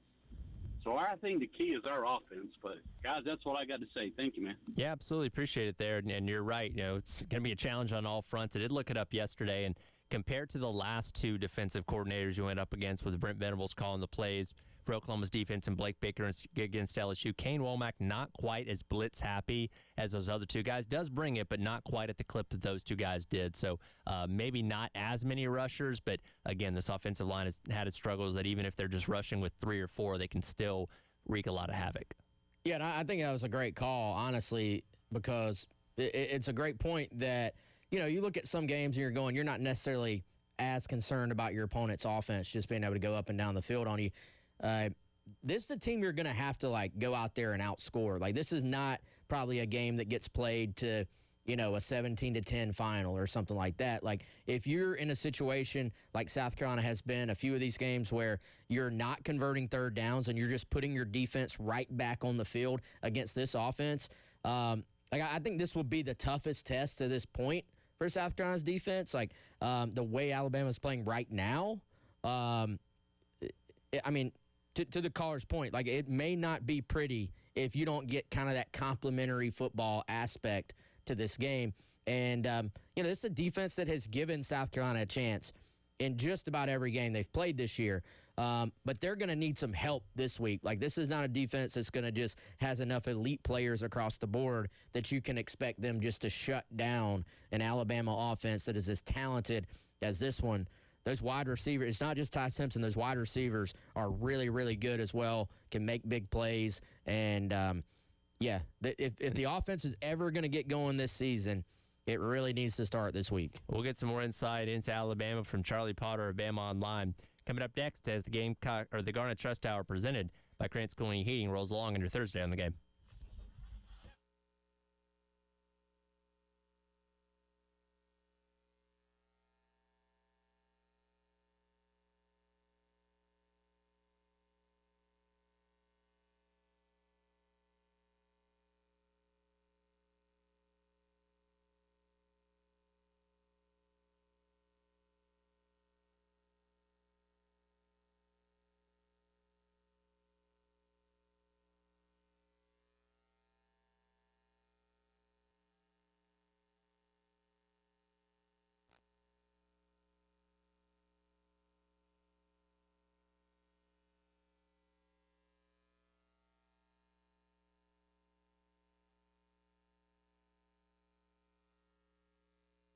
All right, friends, let me tell you about our friends over at Classic Roofing. 803-590-7870 is the number. ClassicRoofingSC.com is the website where you can find more information, or if you want to go ahead and set up a free estimate to let them come out to your home or business. At Classic Roofing, they specialize in both residential and commercial roofing projects, and each roof is going to be carefully worked on by a group of top industry professionals that have the necessary skills and technical know-how to deliver outstanding performance, and almost just as important, that curb appeal that you're looking for in your home or your business. Obviously, taking care of that roof, it is one of the most absolute important parts of your home or your business. If you don't have that roof taken care of, nothing else really matters. So I know that can be a big expense, but if you want to go ahead and plan for it, hit up our friends at Classic Roofing. Let them come out, let them check it out, and give you that free estimate right now today. 803-590-7870.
All right, welcome back in. It is the Garnet Trust Hour presented by Krantz Cooling and Heating. Tyler Head, Wes Mitchell, and Jack Belcher along with you here on your Thursday. Looking ahead to this weekend's matchup with the Alabama Crimson Tide to get more insight on the number 4 team in the country. Joining us now on the AAA Heating and Air phone lines from Bama Online is Charlie Potter. Charlie, appreciate your time. How are we doing today, man? I'm doing good, guys. Thanks for having me. Absolutely. Excited to see what's going to happen Saturday over at Willie B. I got to ask, though, when you think about where this team was in Alabama after week number 1, lost to FSU, everybody was ready to run Kalen DeBoer out of town. Did you foresee 7 games later them being the number 4 team in the country, maybe having the Heisman favorite at quarterback, and being once again a national championship favorite? Not in the immediate aftermath, no. I think we kind of went into this season expecting this because all of the talk at Tuscaloosa was so positive. It was so different from last year. And then the first game, it was kind of shocking. Not that they lost or anything like that. It was the way that some of the players were out there just playing. Like, we saw some jogging. We saw just some players being lackadaisical. There were a lot of errors, whether it was drop passes, missed tackles, the pass protection was poor. There were just so many things that you left that game kind of scratching your head because it was some of Alabama's best players. It was guys that played really, really well last year, and they just didn't against Florida State. They quickly turned it around, and I know that they played ULM the next week, and that was maybe needed. But since, they've just been kind of rolling downhill and getting better and better. And you said it with Ty Simpson. I think with him, by no means is he the reason that they lost that Florida State game, but he's made better choices in decisions. He's been accurate with the ball. I think the next week he didn't throw it in completion. He's just kind of been the catalyst for that offense. And defensively, they've maybe given up some yards and some plays on the first couple of drives, but they really locked in and adjusted well throughout games. They've been able to turn teams over, which was something that they did well last year. So they have looked more like what we expected here of late. I still don't know if we expected them to be looking like one of the best teams in the country. And again, like you said, like a guy having a guy that's at the top of the Heisman Trophy race. But here we are, and this team looks completely different. It's been maybe a complete 180 since that week 1 loss in Tallahassee. Hey, Charlie, it's Jack here. Thanks for joining us. Talking about, going back to last year, Alabama lost some of these games where they would go on the road as a big favorite, play an unranked team, lost Oklahoma, and then Vanderbilt last year. What has the talk been? Because I'm sure it's been brought up with Kalen DeBoer and the players. What's the talk been around that? Is that on their minds at all heading into this weekend? And how do you feel like they will handle that, given that they have played pretty well on the road this season? Yeah, if it's not on their mind, it's been asked a bunch in press conferences because this was kind of the model for the game that they struggled with last year. Because you mentioned Oklahoma, you mentioned Vandy, but the bowl game against Michigan, Michigan was a depleted team, and that was a game away from Tuscaloosa, and Alabama lost that one in Tampa. So this is kind of the stain on last year's season. This is where this team kind of fell short. And you look at Alabama right now, they've played 4 straight ranked teams. So they've went through a gauntlet. The good news is they don't have a team to overlook next week. They have a bye week next week. And Kalen DeBoer and these players have said all the right things. They have been adamant that they are still in a tough stretch. They're not out of that yet. They're including South Carolina in it. And I think they know, too, something that helps is South Carolina played Alabama really tough last year in Tuscaloosa. They know how dangerous Lenora Sellers can be. So this is a situation where South Carolina's not going to sneak up on them by any stretch of the imagination.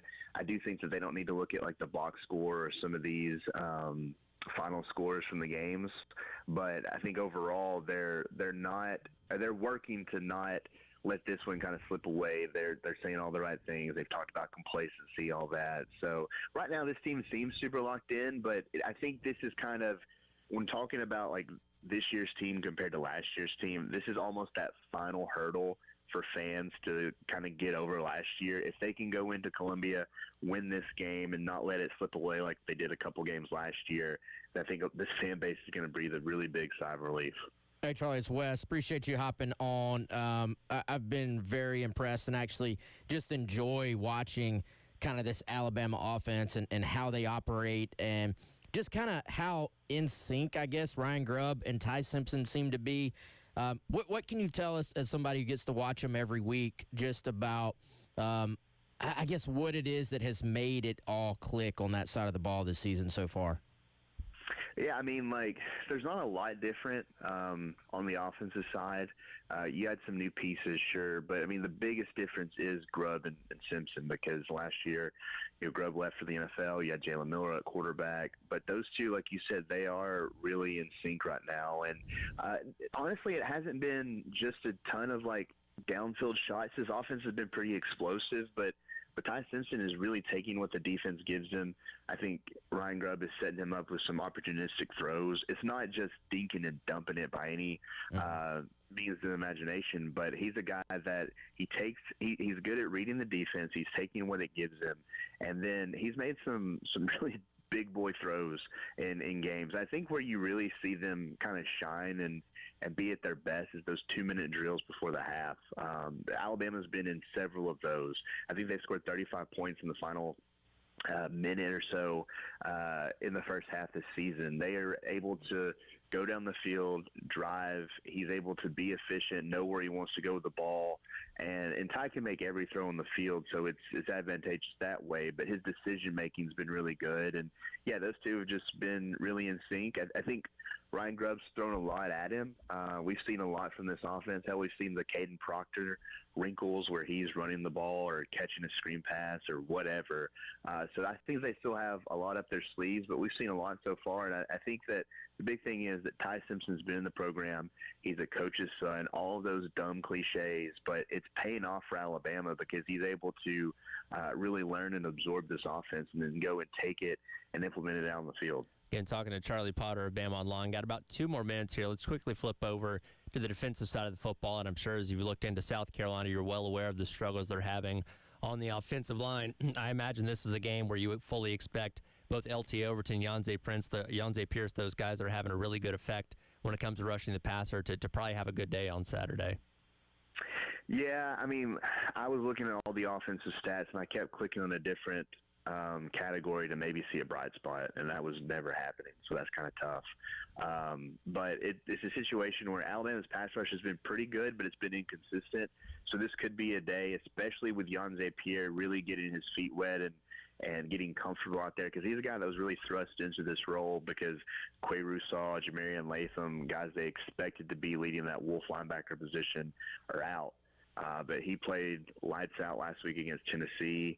I think Alabama's looking to see if he can carry it over again. LT Overton's someone that is a very good pass rusher, but again, inconsistent. So if you're going against an offensive line that's given up 20-plus sacks this season and against a mobile quarterback, maybe this is an opportunity for those guys to really pin their ears back and rush after the passer. So I think this is a game where the defense can really flex a little bit, but at the same time, they do know that, look, mobile quarterbacks have given them trouble in the past. Lenore Sellers is among the best at running the ball at that position. So it can't just be, all-out blitz all the time because he's a guy that can make you pay if you don't contain him and get him down on line of scrimmage. I'm assuming DeBoer is going to be wearing the black hoodie this weekend, right?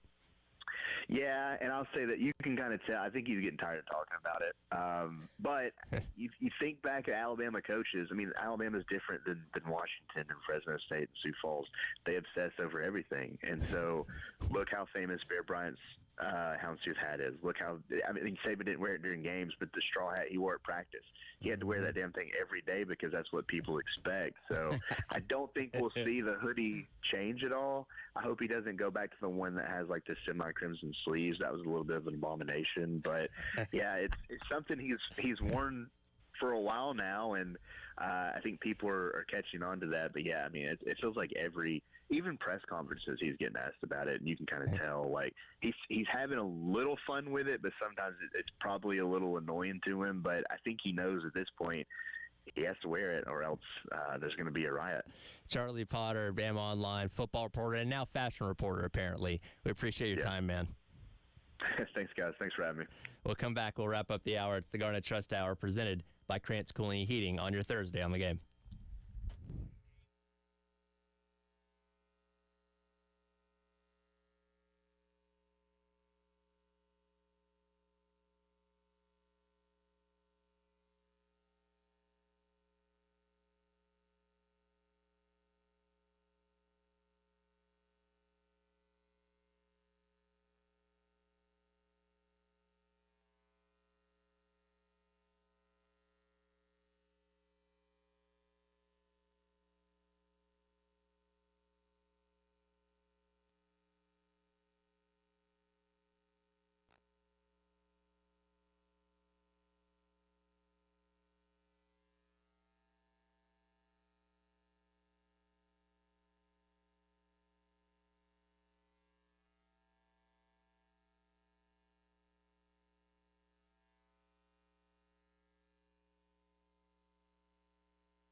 All right, welcome back in. Car and Trust Hour presented by Credit School and Heating. Wrapping up the hour here on your Thursday on the game. Again, appreciate Charlie Potter of Bama Online joining us there in that last segment. I do think it's funny, the question I asked there about the black hoodie, because look, Kalen DeBoer has been at a lot of places. He was at Washington, which has a very good and passionate fan base prior to coming to Alabama. But I think the black hoodie thing, if he wasn't already aware of it, shows how much different it can be down here, where it's like, oh, they think we're losing because I'm not wearing the right apparel on the sidelines. When they lost that game to Vanderbilt last year, people were up in arms about the T-shirt that he was wearing. Switched to the black hoodie, and they've had a lot of success since then. It's like the quintessential example of, well, it just means more down here, man. Yeah, and, I mean, he's locked into that thing at this point, right? It's like Paris with the quarter zip. It's his part of his identity now. Now, if they lose a game, do you think he'll ditch it? Or They have lost, I think, twice with it. So he's not undefeated in it, but he has more wins. It's like a 13-2 record, 14-2 record. Like, it's a lot heavier wins over losses. So it's the general consensus is you're probably going to win the game if he has it on. Yeah, true.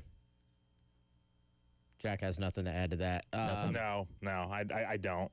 I'm here to talk sports, guys. Oh, wow, okay. Oh, okay, all right. I'm joking. Taking shots here, man. This is I'm taking shots. This is the final segment of this show, Jack, which is when sometimes you throw some little just lighthearted stuff in there, which is what Tyler was trying to do. You know, but you were ignoring him. We're all gloom and doom around here. See, that's why I was trying to be positive about it. I need to find some joy. Listen, it's been tough to do that at times this week. I mean, we obviously try and analyze the matchup as best we can, saying, hey, here's where Carolina's got advantages or things they can do well. And unfortunately, there's not a lot of that against Alabama, which goes back to the point that we've hammered home so many times this week. These are when Beamer teams, for whatever reason, really surprise you. When you think there's no way they can pull this off, there's no way anybody's giving them a chance, they go out there and say, oh, wow, they actually did it.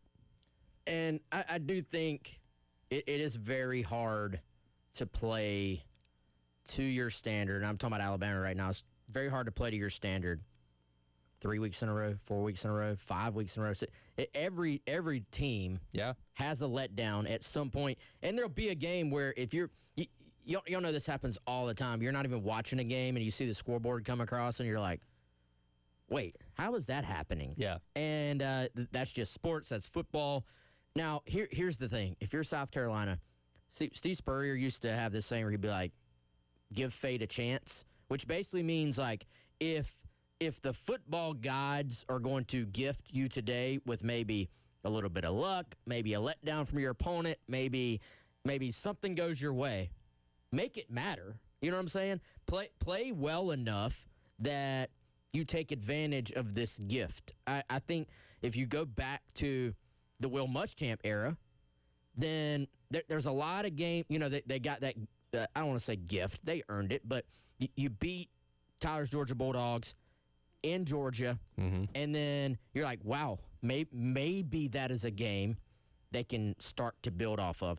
Very next week, you're at home, you're playing Florida, you're winning the game in the second half. You're in position to have a second straight really nice win, and you just do not play well in the fourth quarter and you lose the game. So what that basically means is if this is the week that Alabama is not quite playing up to the way they have the last couple of weeks, and I don't think you internally think like this, oh, we need them to play bad for us to have a chance. Nobody in that building over there is going to think like that. But when you're a 13-point underdog, you know, whatever it is right now, it's around that number, yeah, you may need a little bit of help to win the game. Alabama, the way they have played lately, looks like one of the top 2 teams in the country. Those teams are not easy to beat. But, you know, we've seen South Carolina beat itself this year as well. Can Alabama just help you out a little bit, and then can you take advantage of it, I think? So basically what you're saying is they don't need to necessarily – because you brought up the Tennessee example. Tennessee didn't play bad in that game. They just defensively could not stop South Carolina that night. I mean, they scored 38 points in that game, guys, which more times than not should be enough to win you a football game. But that night, there was just something, maybe it was something in the air that was just allowing Spencer There's the mysterious play caller. Yes, the mysterious play caller and Spencer Rattler just having the game of his life. So, but also, doesn't it feel like that's kind of what it's going to take this weekend is not just a few Alabama mistakes here and there, but you got to have guys doing stuff that is just special. Like Lenore Sellers has to go out here and be special. Your defense needs to make plays and get stops. I mean, that's what I think it needs to be like this weekend in order for the Gamecocks to win. It's going to take us coming here on Monday saying, where the hell has that offense been all year to win this game this weekend? Like, you're going to have to really go out there and do the complete opposite of what you've done in the first 7 games offensively. I feel like we've said it every week where it's like, we're just waiting for this offense to show up, and we keep waiting. We don't have much reason right now to believe this offense can go out there and do it. They got talented players, but it just hasn't clicked yet. Maybe this is the week.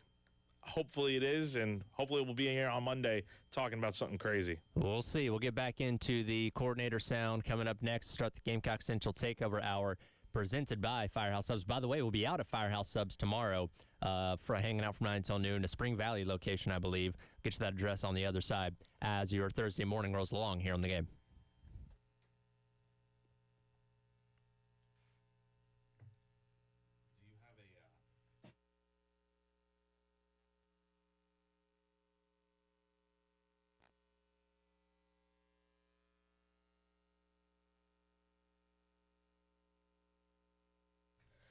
All right, folks, let me tell you about our friends at Krantz Cooling and Heating. That's Krantz with a K, cooling with a K.com if you want to get more information about their great services, or if you need them right now, call them 803-672-3224.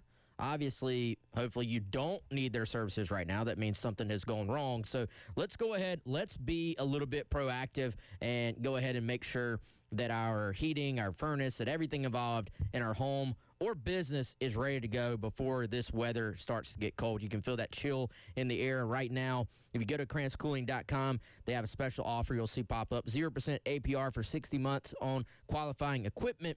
You present the coupon at the time of service, whether it is your HVAC systems, your heating, or, of course, that air quality, which is very, very important these days. Krantz Cooling can help you, and they can make it very, very simple. Again, 803-672-3224 is that number.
11 o'clock on your Thursday morning. Welcome back in. It is the Gamecock Central Takeover Hour presented by Firehouse Subs. Tyler, West, and Chris along with you here on The Game. To follow up what I just said at the end of the last hour, we will be at the Spring Valley Firehouse Subs location tomorrow morning from 9 until noon. That is 101-362 Notch Road. I believe we were out there for their grand opening last year. Were. Good so memory. We'll make our second trip out there coming up tomorrow. So again, come hang out with us from 9 until noon, and we'll continue to get you set for number 4 Alabama coming into town and try and hopefully instill some hope into what's going to be a tough challenge this weekend. Yeah, looking forward to being out there as always, and we'll see what this thing looks like. That's why you play the games, right? Obviously, on paper, pretty tough matchup, man. We've been talking about it really so far all week, but just an Alabama team that has hit their stride ever since that kind of surprising Game 1 result. Another example of Week 1, we like to pretend like we got all this new data, we got all this new information, we're going to learn about these teams. Doesn't really tell us a whole heck of a lot of anything anymore. Week 1? Yeah. What about Week 0? Week 0 doesn't. Week 0 even doesn't less. exist. It's a figment of the imagination of Wes Mitchell, apparently. But No. It's a figment of imagination of all of you. Of all of us, okay. Yes. All right. It doesn't exist in my world. I see. So the Iowa State, Farmageddon, Kansas State game just didn't happen then this year? That just didn't exist? I don't know because I have no idea what you're talking about. Avery Johnson's dad and brother didn't get into a fight in the parking lot after the game. That didn't happen either. It's a hologram. Never happened. I gotcha. It is interesting, though, because you look at where both Carolina and Alabama were after week number 1, and I'd say we're feeling pretty good. You know, again, you had some gaps where the offense wasn't doing a lot in the middle part of that game against Virginia Tech, but you got the scores when you needed it late in the game. Had a huge run by Russell Faison, obviously the explosive touchdown by Nick Harbor, where I'd say we're feeling pretty good about everything come away from that, and we're looking over at Alabama like, man, they're going to run Kalen DeBoer out of town by the time that game gets here coming up in October, you know. And obviously everything's shifted since then, and it's obviously a long season for a reason. And as we've seen across the country, so many teams that we thought were good aren't good, and so many teams that we thought were bad aren't bad. And, again, it's kind of a 180 when we look at Carolina and Alabama from where their perception was to start the season and obviously where we're at now heading into this matchup this weekend. Yeah, I mean, that was a question after Week 1 was how good is Virginia Tech or how bad are they? Mm-hmm. We don't know. Didn't really know. Yeah, you kind of – all you had was that one game. You know, is this a team that, you know, did not have a great record in 2024? Virginia Tech didn't, but had a lot of close games, brought some pieces back, brought some guys in from the portal. You're going, okay, you could envision a world where they're a better football team. South Carolina beats them. Virginia Tech did some good things in the game, and you're sitting there going, what does all of this mean? As it turns out, Virginia Tech is not very good. South Carolina has not been very good either, and it was just kind of two teams that so far have been bad, Virginia Tech, and for South Carolina, you know, disappointing. But I also think it just goes to, again, we talk about this so much, like just week to week, the competition level, the parity in college football. Bama has, you know, after that opening season loss to Florida State, they've run roughshod over a lot of people, but they've had a couple close games in there. The Missouri game, Missouri's got the football down 3, chance to go tie or even score. Got a guy wide open, actually. I don't know if y'all saw that at the end of the game. Throw a pick, game over. You know, Bama keeps rolling. The game against Vandy, they won by, 16 points. Vandy has a couple red zone turnovers, you know, so it's so close, that line between winning and losing, or even that line between winning and losing, like in it looks like dominant fashion for Carolina. You know, you're sitting there going, up until last week, you're saying, man, should this team be 5-1 if they could just get out of their own way? And then last week, they didn't play well, ran into a defensive buzzsaw in Oklahoma, didn't really play well defensively against Oklahoma either. And the result is where they're at now. Yeah, and, you know, I think naturally as fans or media, you kind of in your head, you remember the last thing you saw. And the last thing you saw for South Carolina right now is, you know, the way that Oklahoma game went, which just, I mean, not to just sort of go over it all again, where just not really much of anything completely went your way in this game. And, I think sometimes you see defenses that just it's suffocating. And to me, Oklahoma's defense towards South Carolina's offense was suffocating and just really kept them for the most part. Yeah, you had a couple of little drives here or there, but from even like moving the ball the way Carolina has at times this year. And, I think this is a week you go into, like Oklahoma did some good things on offense last week, even against South Carolina, probably more so than you thought they would.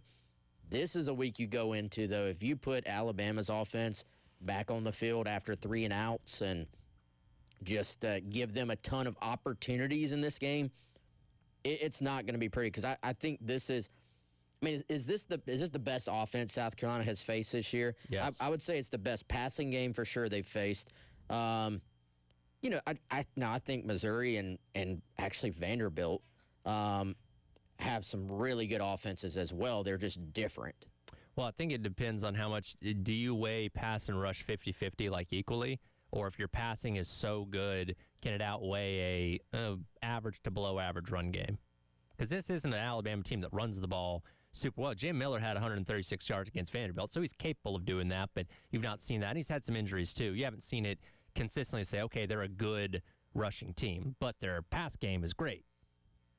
Yeah, I think you have to have some semblance of balance, but if your passing game is as good as theirs, I'm not somebody that's going to sit there and go, you have to be able to have it completely be equal. Now, is that something that could ultimately catch up to Alabama when we start talking about college football playoffs and can you run the ball in the red zone? Can you run the ball to finish off games if they're in a bunch of close games down the stretch?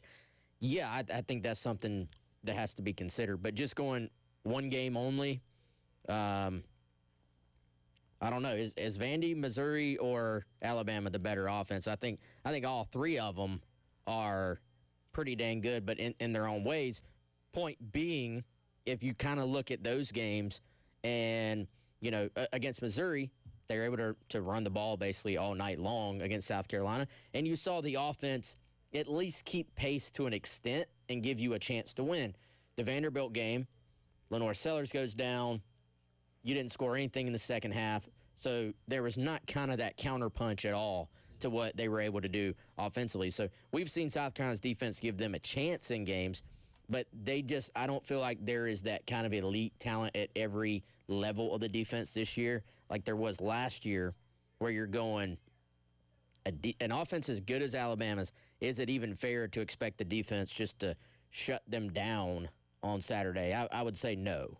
Well, and that's the concern if you're South Carolina, right? Because you're going into this game going, all right, we can have a pretty good defensive performance. And you're not going into this and saying, I'll probably hold Bama to 17 points, So you're thinking about it that way. And with the struggles that you've had to put points on the board, even in games where you've moved the ball, LSU game, you look at it, if you're just looking at the score, going, oh, they scored 10 points, they must have gotten suffocated. No, they really didn't. They were just poor in the red zone. They had too many mistakes. They moved they ran the football actually extremely well in that game. The Missouri game, you passed the football very well. Too many mistakes, too many turnovers. Last week you didn't really do anything well.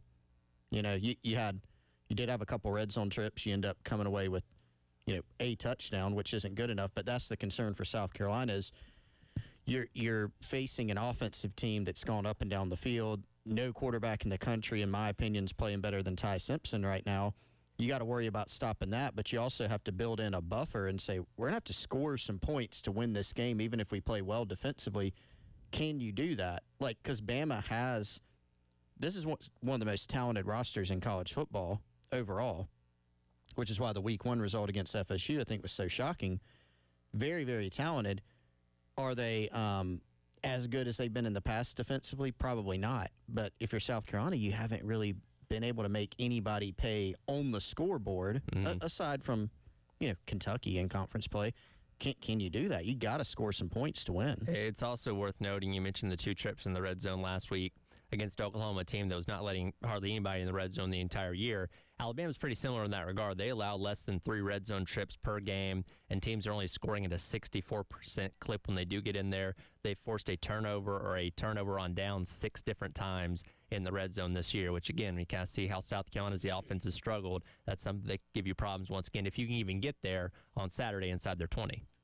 Yeah, they'll turn you over, man. I think – be careful with how I say this. I think if you can execute on offense, there's yardage to be had against Alabama's defense. This is not a suffocating defense the way like an Oklahoma's can be when they're on. Like you can move the ball inside the 20s against this group. If you execute, you can run the ball against this Alabama defense. Now, obviously, the big if there is, like, can South Carolina execute? Can they put it together well enough to make it matter that there are plays there to be had? Which I do think is a different conversation than going into a game just saying, man, I don't know if there's even a path to moving the ball. This defense is so good. This offense is so good. It's impossible. That's a different conversation. But for South Carolina, now it goes back to you. It goes back. Does the fact that you're getting some of these guys back healthy help you just give a little?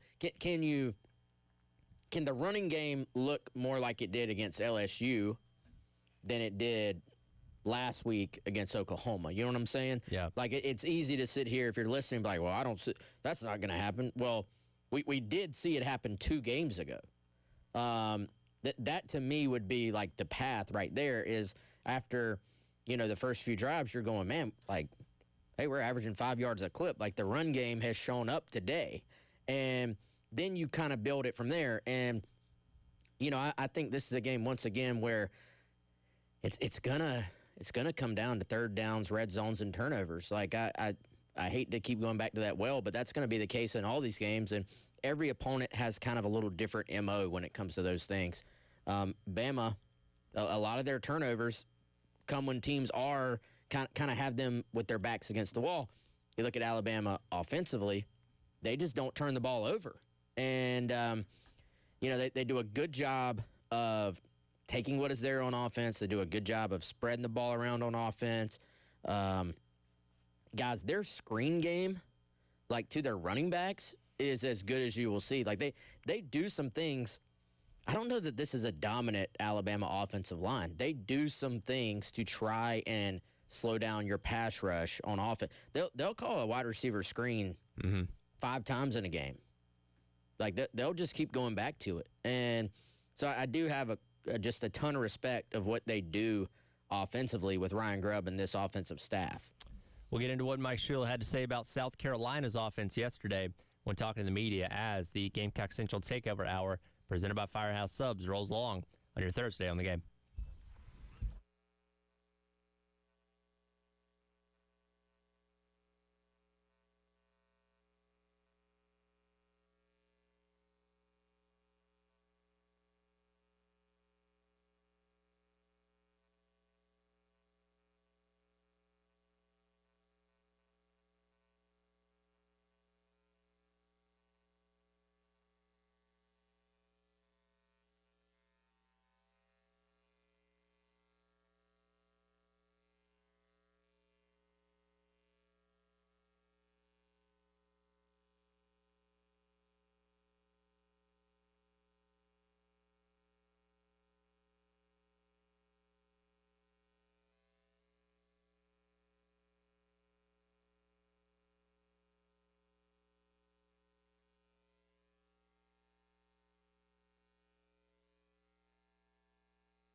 Welcome back in. Gamecock Central Takeover Hour presented by Firehouse Subs. Tyler West and Chris with you on your Thursday here on the game. Of course, tomorrow it's going to be another busy Friday. We'll be out at Firehouse Subs in Spring Valley. You'll have the post-game show doing their tailgate show from Krager Showrooms at 417 Hugie Street from 3 until 6. Then tomorrow night, high school football scoreboard show, which is brought to you by Paymore with Elijah Campbell and Justin Hall from 7 until 11 p.m. Yesterday, coordinators talking to the media as they do each and every Wednesday, and of course the guy everybody wanted to hear from, that being Mike Shula, expressed his continued belief in what they're doing offensively. Yeah, you have to have confidence. So you know, what do we ask our players to do, right? We ask our players to have confidence, believe in themselves, keep working hard, believe and trust in what they're doing and their guys around them. And so if we do that as coaches, I mean, if we ask our players to do that, we have to do the same thing. Plus, we have so much, there's so much each week to have to dial in and be really good in preparation. You don't have time to kind of think about, hey, you know, being down on yourself or what's, you know, this is being said or that. You just kind of know. I mean, you sign up for this coaching and playing because you love football, and you sign up because you love to compete. And if I take time away from preparing to help our football team compete and go win games, then I'm cheating everybody around me, and I can't, you know, I won't do that. Now, there's nothing that Shula could have said yesterday in the press conference that would ease anybody's concerns about where this offense is right now. You're going to have to see it on the field, hopefully this weekend, to start changing people's minds on where it's at and where it's going. And again, like you said, you know, you got to believe in the process, keep doing what we're doing, and hope that you know, they find those areas of gain. And you're going to have a much healthier offensive line this week, which is good. Of course, Casey Henry unfortunately lost for the year, but seems like everybody else should be able to go based on what Coach Beamer said and the way the injury report is trending as of right now. And hopefully that's a plus. Hopefully you can say, okay, well, you got the healthiest offensive line maybe you had this entire year. Is that worth something? We'll see. Yeah, and here's the thing about these press conferences, man. If you want to sit there and hate watch them, like that's fine. But I don't know what he's going to say at this point that's going to change anybody's mind about anything. Yeah. And, you know, now could he maybe, this is a personal preference for each coach, could he maybe explain some things a little bit more? Will that make some people feel better? Probably not. Will it make other people feel better? Maybe. Just like, hey, this is what we saw here. This is what we saw there. This is what this concept was supposed to do. This is what it did instead. But, you know, maybe so. And now over time, people will start just saying, well, those are excuses anyway. So at this point, really the only thing that can fix it is for the offense to just play better. And, of course, he's not going to sit there and say, you know, no, we have no confidence in any of this to work. What are we doing here? Like that's just not how it works. And the way you operate inside the building, and this is for anybody on any team ever, it's going to be different than the way people see it outside the building. So, you know, I think these are athletes, these are competitors. They're going to go into every game feeling some level of confidence that they can go win and put a good performance out there. Whereas outside the building, though, you are completely justified to say, like, hey, the offense just has not been good to this point. Show me, don't tell me. And I get that. And so, you know, we'll certainly see what that looks like this week. Here's the thing. I think you cannot make wholesale changes for an entire offense in the middle of a season. But can you tweak what you're doing? Can you tweak what you're asking your quarterback to do? Absolutely. I think the single biggest key, other than just, hey, can you run the football better? Every offense in America says that. Can you empower LaNorris Sellers? Can you get him back to feeling comfortable? Can you get him back to doing things that he looks and feels comfortable doing, and then let everything else kind of run off of that?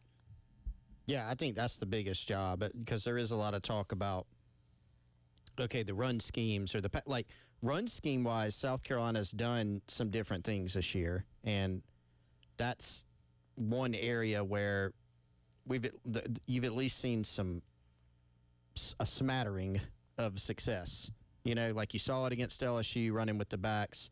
It's really just that game. Seen flashes here and there. You've seen Sellers doing some Sellers things. You had a really nice passing game against Missouri. I think part of that was how Missouri was playing the run. That did, Mike Shula even said that opened up some things. But what can you do to take what you've got and maximize it, right? Like that's the phrase that Shane Beamer uses all of the time. And he said, we're not maximizing. I'm not maximizing as the head coach this football team. So that goes back to your question, Wes. What can you do? You know that even if you have an almost full complement of bodies in the offensive line room, you know that group is not going to, in the course of a week or a couple weeks, go from what we've seen so far to overnight, no free rushers, no one-on-one losses. Like, it's not even going to get substantially better from that point. If it did, that'd be a big surprise. But this isn't just a South Carolina thing. It's just any team that's struggling like this. And so what can you do to limit your deficiencies? What can you do to highlight any strengths that you may have had to help them play more consistently? You're back at home, so obviously a starting point there is to not have some of the procedural stuff, which in the past 2 games they haven't. It didn't help against Oklahoma because nothing else went right. Yep. And so we're all going through this thing saying, all right, hey, can you leave a game saying this thing makes more sense? And in fairness, because we're trying to be fair here, you can go back if you actually watch the games. There are some plays where you're going, I don't understand where you're saying, okay, this makes sense, but typically there's been some type of problem. Lenore Sellers doesn't see the open guy because he's under so much pressure. Lenore Sellers maybe holds the ball too long. Maybe a receiver runs the wrong route. Maybe the back doesn't see a hole that actually is there. And so we're back at square one with the question that we've been asking for quite a while. Can you do something, whether it's an execution point, a schematic adjustments to help your team more down the stretch? And I know we say this every single week, but this seems like an opportunity where Sellers' running ability can end up kind of being a difference in this one. Charlie Potter brought this up when we talked to him in the last hour. They've had some struggles against mobile quarterbacks. You look at Castellanos and Pavia and Bo Perbula a couple weeks ago. Like, they had success on the ground against these Alabama teams, particularly when you get outside the tackles, because that's where they tend to give up most of their yards. And again, we say it every single week. If you can get the ball in Sellers' hands more and allow him to use his athleticism and his ability, that, I don't know if that wins you the game, but it maybe gives you a better chance on offense. Now, again, we've been clamoring for this the entire year. You had more design runs for him 2 weeks ago against LSU, so there was an effort being made there. Obviously, you still need the pieces around you on offense to play their role well, to allow him the opportunities to have space to run in, but that seems like something that hopefully is on the game plan for this weekend. We'll see. Yeah, and I think, Dow, I feel like last year, while within the confines of like a kind of NFL-ish offense, did do some things to get Lenore Sellers settled in and make him feel comfortable, make him feel confident as a first-year starter at that. And,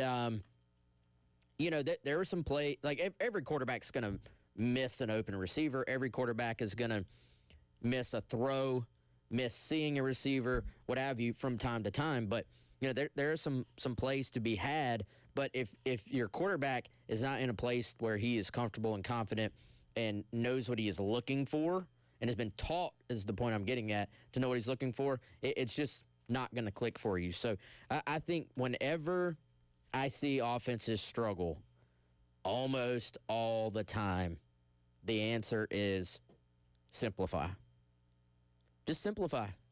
Like, you've got some players, just simplify. And I know that's a very easy thing to say on the radio or podcast or whatever, but typically that can help matters. And 16 has not forgotten how to play football. Like, this is still, there's a reason why there's another mock draft that still has him number 1 in the NFL draft next spring.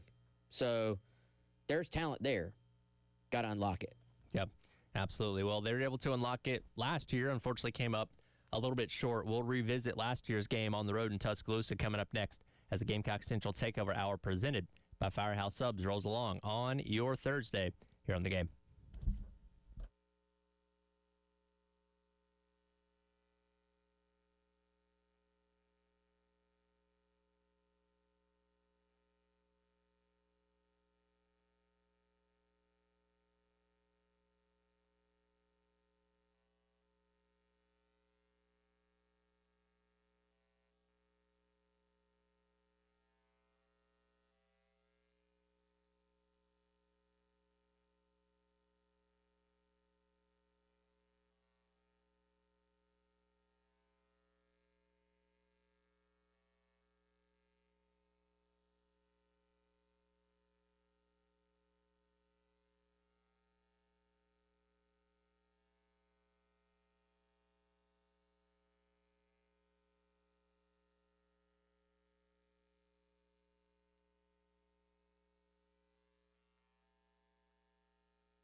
And here we go again. Kai Kroger again.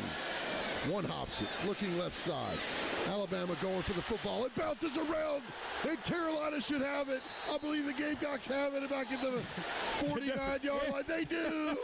The onside kick converts, and Carolina comes up with it. And with 40 seconds remaining, we still got a shot. Welcome back in. It is the Gamecock Central Takeover Hour presented by Firehouse Subs. Todd and Tommy on the call last year on the road trip to Alabama, where it looked like Carolina was primed to pull the comeback upset there in the late stages after they'd gotten the touchdown, failed the two-point conversion, but converted the onside kick with 40 seconds left to at least give them a shot to be able to go down and score a hopeful either game-winning touchdown or game-winning field goal against Alabama. Obviously didn't happen with the interception there at the very end of the game. But last year's game was very much a turning point for what ended up being that game win streak to close out the year, because the week prior they had gotten mauled by Ole Miss right here at home, and we didn't have a lot of confidence going into that Alabama game either. And after this game is when Mazio Bennett said, hey, I'm sick of feeling like this. That was a true freshman saying, I'm sick of feeling like this, losing these type of games. And obviously they didn't lose another game in the regular season after that. But I think they put a lot of people on notice that day that, hey, this is a pretty good South Carolina team that can play with anyone. And obviously they became more and more known as the season went along. But last year's game against Alabama was a big turning point for last year's team for sure. Yeah, the Kai Kroger sidewinder onside kick was pretty awesome. But, I think the thing people also forget about this game is not only did you had a chance you had a chance there to go tie the game with the two-point conversion. You had a chance to take the lead in the game with a field goal late at one point. And you also had the lead with the ball in the second half. South Carolina had all the momentum in the world coming off of, I believe I have this in the right order, the O.D. Fortune interception in the end zone. You're driving with the lead, have a chance to go up 2 scores. They probably had one of their best drives of the season coming out of the half, where I think they ran the ball just about every time on the drive. And just a beautiful drive. Executed it perfectly. You were playing really, really good football, and then you just get a little ahead of yourself. The fumble on the mesh point with Lenoris and Rocket Sanders, and Alabama goes down, scores. That's what puts you in the position to have to, need to come back. Alabama ends up, I would say, not very good football that they even scored. Remember, Alabama has the game won up by 1 point. Mm-hmm. They score a touchdown on third down, and instead of just kneeling it out, they score, like instead of dropping down. So that gives you the ball back. With it being an 8-point game, you go and almost tie the thing up. So, I think for South Carolina, do you remember what the line was on this game, Tyler? They were huge underdogs going into this game. The perception of this team, they were 19.5-point underdogs in that game. So far bigger underdogs than you are this week. Yep. Actually, by like a touchdown. So, I don't know. I will say, I think things feel a little bit different. Like you had seen in the LSU game, frankly, what this team was kind of capable of last year. I don't know, and they lost that game, obviously. I don't know if we've quite seen that in a consistent basis from this team yet this year. But that is why you keep playing the games. That is why you keep chopping away if you're Shane Beamer, if you're the staff, if you're these players, because you never know when it might finally click together.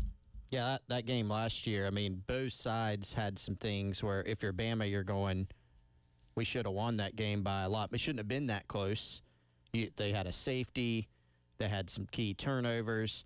If you're South Carolina, y'all remember how much conversation there was after that game about Alex Herrera missing a 51-yard field goal? Yep. Like, I get it. You would love to have made that. Out of the list of consequential plays or things that happened, it was important in that situation. But if you could list so many other things that you could have done in that game to win. And Wes, that fumble that you mentioned was obviously one of them. You think about earlier in the game, Bama goes up 7-0. Then you have punt for South Carolina, punt for Bama. You go on a 63-yard drive where you're in range to potentially get another field goal, possibly, if you can get something on third down. And you get an 8-yard pass to Josh Simon, he fumbles. And so now Bama gets the ball back again, couple more punts. They score a touchdown. They're up 14-0, right? So you had a chance to get points. You had the fumble. You had the fumble later. Did you have some, I don't even call it good fortune. It was a well-executed onside kick, the sidewinder by Kai Kroger. You had the long ball to Nick Carver. Like, you had some things in there that were, from an odd standpoint, don't happen very often. But you had some things in that game where you had every opportunity. I mean, that drive, I remember before the game, I did not think South Carolina was going to win. And in the early part of the game, you're like, okay, Bama's up 14-0. Maybe it gets out of hand. But Carolina stays in it. They keep plugging away. And I remember after that drive that you referenced, Wes, that's a 16-play, 85-yard drive. They started it with a false start, actually. They got a big third down conversion or two. They had some Sellers scrambles, but they run the ball really down Alabama's throat for most of that drive. And they're up 19-14, and then Bama punts after that. Like, at that point, I was like, there is a great opportunity to win this game. Bama throws the pick. So now you're up in the fourth quarter after Bama just turned it over. But you fumble, they score again. Like, it just got away from you at the end. But you're right, Tyler. It was a big turning point. The team had been close. You think about that game. Think about the LSU game at home earlier. And I think the team's leadership, guys like Debo Williams, who sat in here and talked about it previously more than once, they did a really good job of, rallying the troops. They were 3-3 at that point, 1-3 in the SEC, and kind of clearly had the goods to make something happen, and they were able to make it happen down the stretch. And just like last year, you catch Alabama in a bit of a tricky spot because last year they were coming off of the shocking loss to Vanderbilt, which was the most significant thing that happened in all of college football a season ago. And this year, as we talked about earlier, you're catching them coming in off of a 4-game heater against all-ranked opponents, which they've all won, obviously. They've got the bye week coming up after this where, is there a little bit of a look ahead? How worn down are they? Like, you can see areas where they may not come in and play their best game like last year, kind of having the hangover from the Vanderbilt loss. And again, it's going to take a lot more than just that for South Carolina to win this game, but it is interesting to see kind of some of those comparisons of where both teams were coming into this matchup like last year. Well, when you look at Kalen DeBoer, too, his teams almost without fail have gotten ready, have gotten up, have been ready to play for their big games, like their top 25 matchups, their games that you look at and say, hey, this is a week where the college football eyes are on you. That has not necessarily been the case in their sort of games where they're facing upset-minded teams. Like, they have not been at their best actually in this exact scenario. Now, that does not mean that it's going to play out that way on Saturday, but that will be an emerging trend that gets talked about even more. If South Carolina wins this game or makes it super tight on Saturday, that will all of a sudden be a real narrative on Kalen DeBoer. It will be, man, his teams are outstanding when they know they are in a big-time matchup, but they don't quite have the discipline. They don't quite have the week-to-week just consistency that you would see from most of the Nick Saban teams. We'll come back. We'll wrap up the hour. Has the SEC actually punished an official? We'll dive into that coming up next to wrap up the hour. Gamecock Central Takeover Hour, presented by Firehouse Subs here on the game.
Welcome back in. Gamecock Central Takeover Hour presented by Firehouse Subs.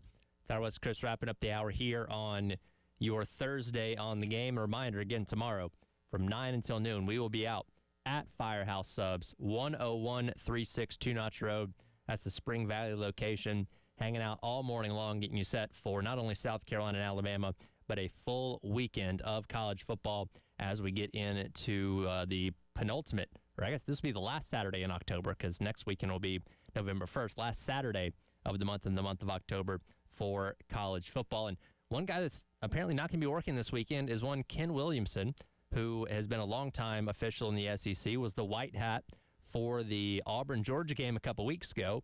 And according to a report put out by Yellowhammer News, he has been permanently suspended by the SEC for being the lead official in a game that really got out of hand. A lot of bad calls in that game. The last 2 minutes of the first half took like 45 minutes.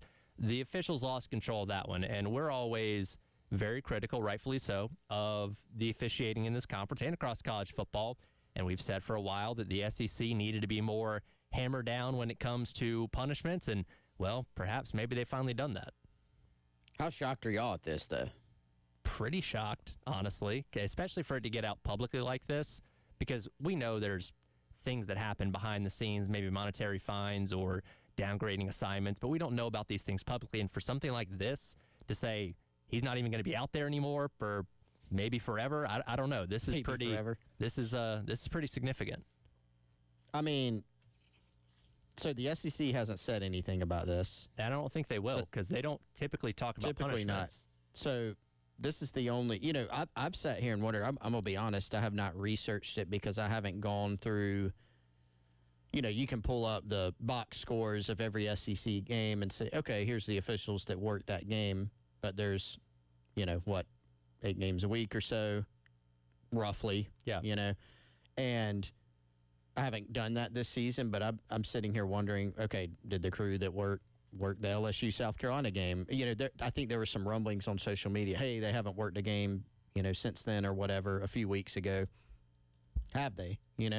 And look, I'm not for being critical of the officiating in the SEC. I'm not sitting here hoping that officials are tarred and feathered or that they're given. I speak out against doing that to players and coaches a lot. There's a line. I don't think anybody's advocating for that, but I think people get very frustrated by the process, the transparency. You see guys out there that continue to work games when they don't have good track records. You see Greg Sankey saying that he's concerned about it, but doesn't seem to have a good grasp on it. What are they doing? And so when there's not information being put out, there's a gap, and we all know what happens then. Conspiracies. Fill it in with whatever you want. Filling it in, and frankly, what we have to fill in now is that it's continued to be a problem. And so what that signals to me is it's not really been that big of a priority. Then you have other conferences, ACC. Hey, we're going to let you we're going to let you under the hood of what's going on with replay review. And the SEC can't even seem to, the best football conference in the country, biggest TV deal. Why can't we try to ensure you're not going to be perfect? Yeah. Greg Sankey said in the past, we don't expect perfection. We just expect to not see some of the abundance of problems, that we've seen throughout the conference's officiating. Doesn't it open you up to just a lot more criticism that you are seeing the other conferences be willing to do that? Mm-hmm. And the SEC to this point is just nah. They're still putting out the highlight tapes. Yeah. What is the I'm not a conspiracy theorist, but it kind of makes you can't put a GoPro in the sure all this we have Herb Street on a private jet doing College Game Day. Yeah. This is not it doesn't take some big technological leap for you guys to throw a camera and let us know what you're saying in there. So it kind of fuels the conspiracy theorists a little bit that you're not going to be willing to do that. And here's the thing, guys. If we have an availability report now because of gambling. we have there's the biggest story in sports today actually is about gambling. Yep. And you're talking about a multi-million-dollar business right now in terms of TV contracts, coaching contracts, athletes, rev share, and NIL contracts, and then another however many millions of dollars stacked on top of it with the whole sports gambling world. Maybe these officials like their day jobs too, but at this point, I promise you, the SEC can afford to just say, we're going to make the officials full-time. Let's be. You want to be the conference that sets the standard for everybody else? Be the one that says, we're hiring full-time officials. They will spend their off-season preparing for the actual season. And then when it comes playoff time and your officials get picked to work the games, you'll pick the very best ones, and they'll get rewarded to go be in the college football playoff. And so it seems like a pretty obvious fix at this point to me. It's not like you're going to have to pay these guys millions of dollars, but you're going to have to pay them well and make it worth their while to make this their full-time gig. Yeah, and like you said, the ACC does their thing where they allow you into the replay booth essentially. The Big 12 has been public about suspending their officials this year. So maybe that pressure is finally getting to the SEC saying, hey, we need to be better at this. We need to be more upfront and public about what's going on. And if this report about Ken Williamson is true, then that is a step in the right direction. And hopefully we'll light fire under the feet of the other officials to make sure they're on their P's and Q's and getting things right and not losing control of games like they did against Auburn and Georgia a couple weeks ago. This was also, I don't know if he was the same crew or not, but there was also the touchdown that shouldn't have happened with Oklahoma over Auburn, where Satania basically was a decoy on the sidelines and still took part in the play. So, hopefully this is a sign of things moving in the right direction for SEC officiating. Again, tomorrow, 101-362 Notch Road, Spring Valley Firehouse Subs location. Come by and hang out with us from 9 until noon as we get you set for South Carolina and Alabama coming up on Saturday. Halftime show, myself and Bill Gunner, up next on your Thursday on the Game.